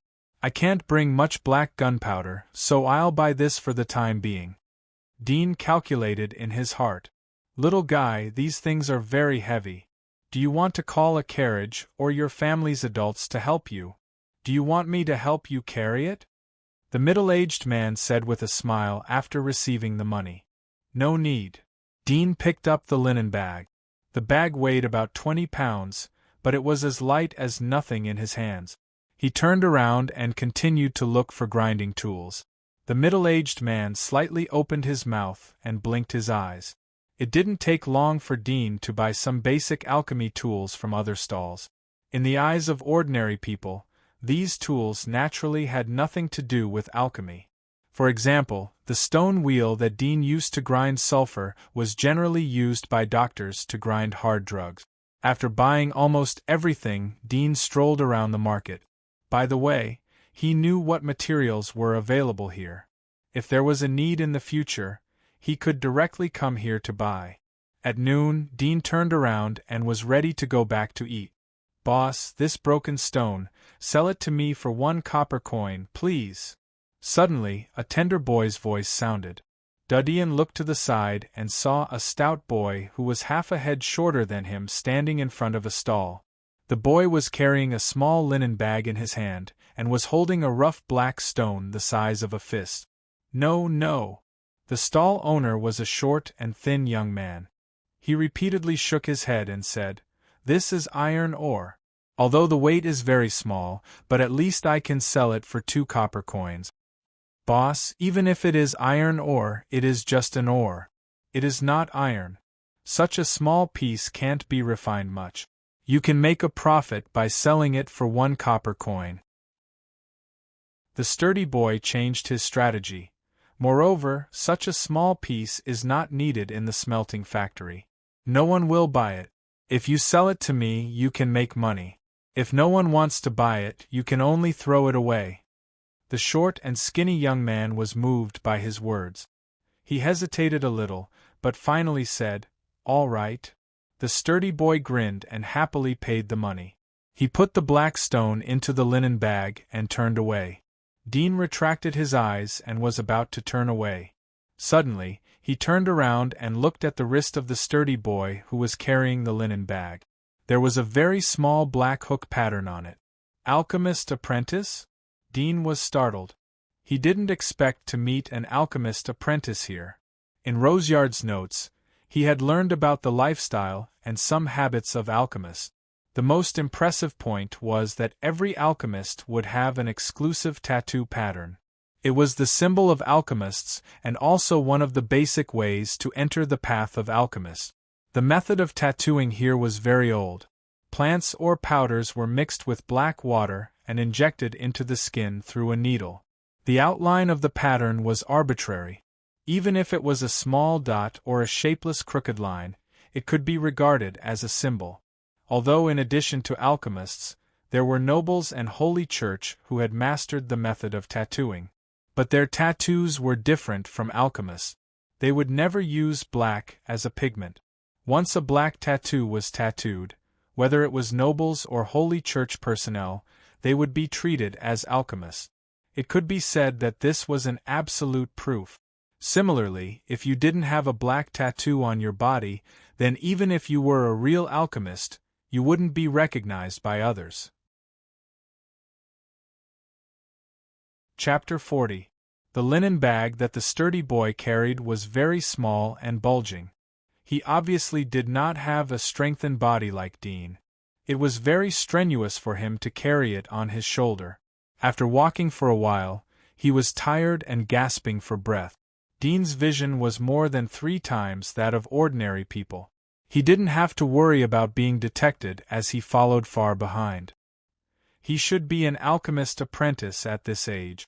I don't know if he is using it himself or helping his teacher to buy raw materials. Dean's eyes showed a bit of thinking. At this time, the strong boy stopped a carriage at the intersection and left. Dean's face slightly changed and quickly followed. In this bustling area, the speed of the carriage was not fast. Dean trotted far behind the carriage with Yamit on his back. After 3 years of daily training, his endurance was far beyond ordinary people. After 7 or 8 streets, Dean felt out of breath. When he was ready to hire a carriage to track them, he suddenly saw the carriage in front of him stop. Dean quickly stopped. He saw the strong boy jump out of the carriage. After paying the copper coins, he entered the roadside alley. Dean immediately walked over and pretended to pass by. He turned his head and looked into the alley. He was stunned to see that the alley was a dead end. It was blocked by a wall, and the sturdy boy had disappeared into the alley. What the hell? Dean slightly raised his eyebrows. After all, he was a person who was influenced by science. Naturally, he wouldn't believe that there would be magic in the fairy tales in reality. He entered the alley and carefully looked on the ground. This blocked alley was obviously rarely entered. There was dust everywhere. There were several buckets of garbage piled up at the entrance of the alley. Because of this, Dean's strengthened keen vision immediately saw footprints on the ground. The footprints spread forward and stopped at a wall in the middle of the alley. Dean's eyes flashed. He came in front of the wall and looked closer. He couldn't help but be startled. It was clearly a piece of cloth painted the same color as the wall. If he didn't look carefully, he wouldn't be able to distinguish it. This little trick of concealment. Sure enough, he is an alchemist apprentice. Dean reached out and touched the cloth. He saw that the back of the cloth was hard. Most likely, it was supported by a stone, so it wouldn't be exposed by rats or wind. Dean secretly remembered this place and turned out of the alley. Obviously, this was an alchemist's stronghold. If he reported this to the Holy Church, with his status as a scavenger, he would immediately receive a lot of merit points. However, he was not interested in doing such a thing. On the contrary, he planned to blend into the small circle of this stronghold and learn about the alchemy warlocks of this world. After all, what he knew about alchemy warlocks came from Roseyard's notes. Although there were a lot of things recorded, most of them were information that only senior alchemists could master. There were very few records of basic properties. However, if you want to join the circle of alchemists, you must become an alchemist. And the first step of an alchemist's proof was a black tattoo. Dean didn't want to tattoo himself for the time being. He wasn't ready to join the alchemist circle so soon. After all, according to Roseyard's records, the alchemist circle used another identity to communicate with each other. The purpose of this was to avoid being exposed and arrested by the Knights of Light. Then they would be tortured to confess to the others. After I come back from outside the giant wall, I will formally consider this point. Dean looked at the alley and turned to the intersection. He stopped the carriage and went to the slums. He learned from childhood that doing many things at the same time would affect efficiency. Soon, the carriage came to the boundary of the slums. Dean jumped out of the carriage and returned to the slums. As he approached the slums, the strong smell in the air made him frown slightly. There was a trace of helplessness in his heart. He could only endure the strange smell. He went along the path to a more remote place and found a shabby small hotel to rent. In the hotel room, Dean took out several raw materials from the linen bag. The first step was to extract the sulfur from the sulfur. He was going to use the most primitive refining method. He would use high temperature to heat the sulfur and dissolve it. He would take the upper layer of the sulfur solution and cool it down. Then he would grind it into sulfur powder using a stone wheel. Dean asked the hotel owner for a brazier. Although it was the rainy season and it was a bit strange to ask for a brazier to keep warm, but Dean gave him copper coins. The hotel owner was very happy and took out the dusty brazier from the warehouse. He also gave him a few pieces of coal. Dean went back to his room and locked the door. He used the fire scythe that the hotel owner gave him to ignite the coal. After burning it for a while, the fire was too weak. Dean simply bought a big bag of coal from the hotel owner. The melting point of the sulfur was not high, so it melted quickly. Dean took out the equipment that he bought in advance and began to fill the sulfur solution. The room was filled with the strange smell of sulfur. Dean was secretly glad that he was prepared. He put on the mask.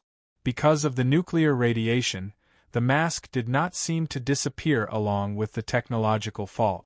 It has always appeared in people's lives. It has to be said that different environments promote different development. Dean thought that in the future he would get a gas mask like Roseyard's. For alchemists, they often deal with a variety of substances. It was inevitable that some toxic substances would be ingested. The effect of the mask was negligible. It was only used by alchemy apprentices. In the evening, Dean finally finished grinding the sulfur powder and fire saltpeter. As for the charcoal, he was going to go back and make it himself. This thing was simple. I didn't expect that making the oldest black powder would be so tiring. Dean looked at his clothes that were stained with coal. He smiled bitterly.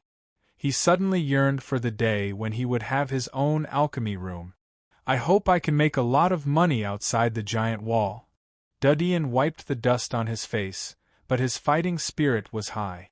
In the blink of an eye, 7 days passed. The night before the mission, Dean said goodbye to Jura and Jura. Under their watchful eyes, he sat in the black carriage sent by the Melon Consortium's scavenger headquarters. He returned to the commercial district and lived in the previous castle. Mason and the others were also brought along with him, as well as other scavengers who had graduated together with him. I heard that we will leave early in the morning. Mason excitedly said, "Tomorrow we can go outside the giant wall.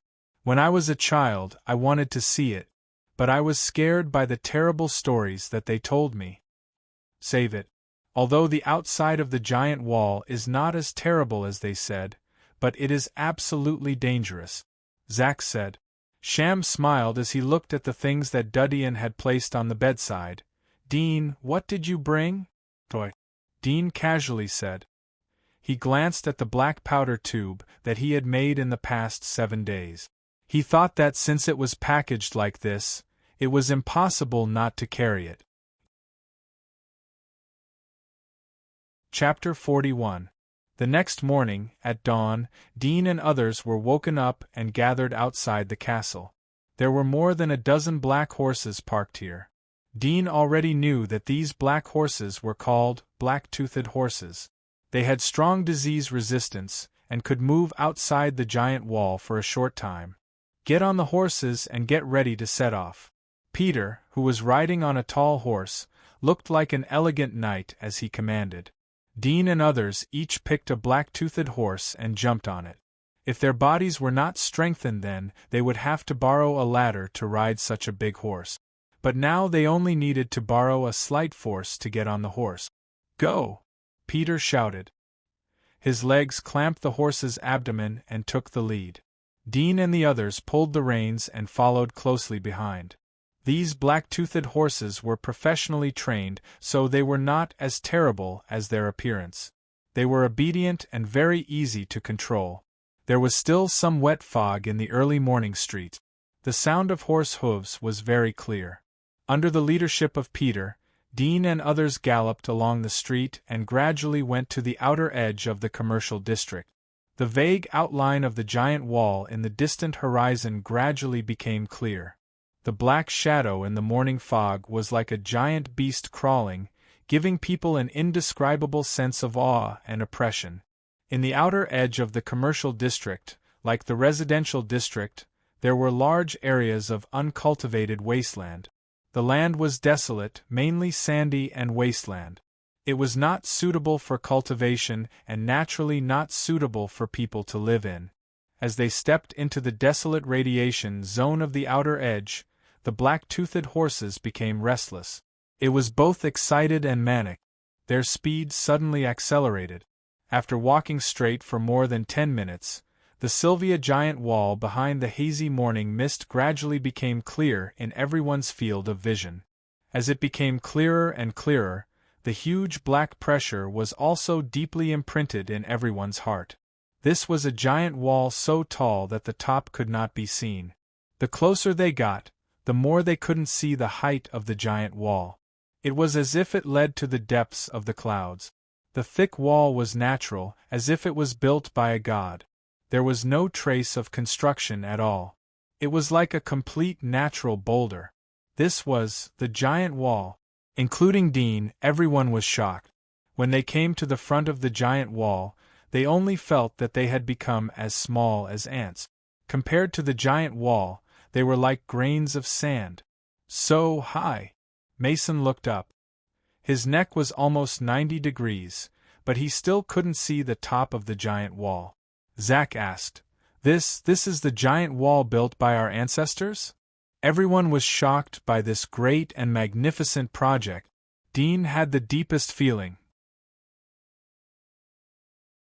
Peter pointed to an elegant and graceful woman on the wall. You have to pray well. I wish you a fruitful trip. Dean and others were familiar with the statues of the goddess of harvest in the square of the Holy Church and some intersections of the residential areas. They stopped in front of the goddess of harvest, clasped their hands together, and bowed their heads to pray. This is the goddess of the hunt. Peter pointed to another valiant and stunning woman next to him. Every time hunters go out, they will worship the goddess of the hunt to bless them with a smooth hunt. He took the lead and walked forward. Dudian and others finished praying and followed behind him. The spacious underground passage was extremely long, about 200 or 300 meters in length. At the end of the passage was the same stairs. Everyone went up the stairs. It didn't take long for them to reach the top of the stairs. There was also a huge iron door. At the moment it was opened like a skylight. Dudian followed Peter out and saw a desolate withered grass. More than 20 figures were sitting or standing more than 10 meters away. You're finally here. Peter, you're really slow. At this time, a chuckle came from a youth wearing black soft armor. He was tall and straight. There was a 2-foot sword on his waist. He was wearing a black mask. Peter laughed. What's the hurry? It's still early. The youth smiled and glanced at Dudian and others. I heard that there is a good seed among the newcomers. Is it possible that he will become a hunter? Peter raised his hand and patted Dudian's shoulder. That's him. I will trouble you to take care of him. The youth looked at Dudian and laughed. No problem. It's getting late. We have to go. When we come back, we will find you for a drink. Remember to treat us. Every time I have to treat you, you miser. Peter laughed and said to Dudian and others, I wish you all the best. Remember not to act without authorization. Don't leave the team. I hope to see everyone come back safely after 10 days. Then he turned into the underground passage and left. You're tuning in to the Phoenix Nights YouTube channel. Don't forget to subscribe and join us on this journey to catch the most captivating stories.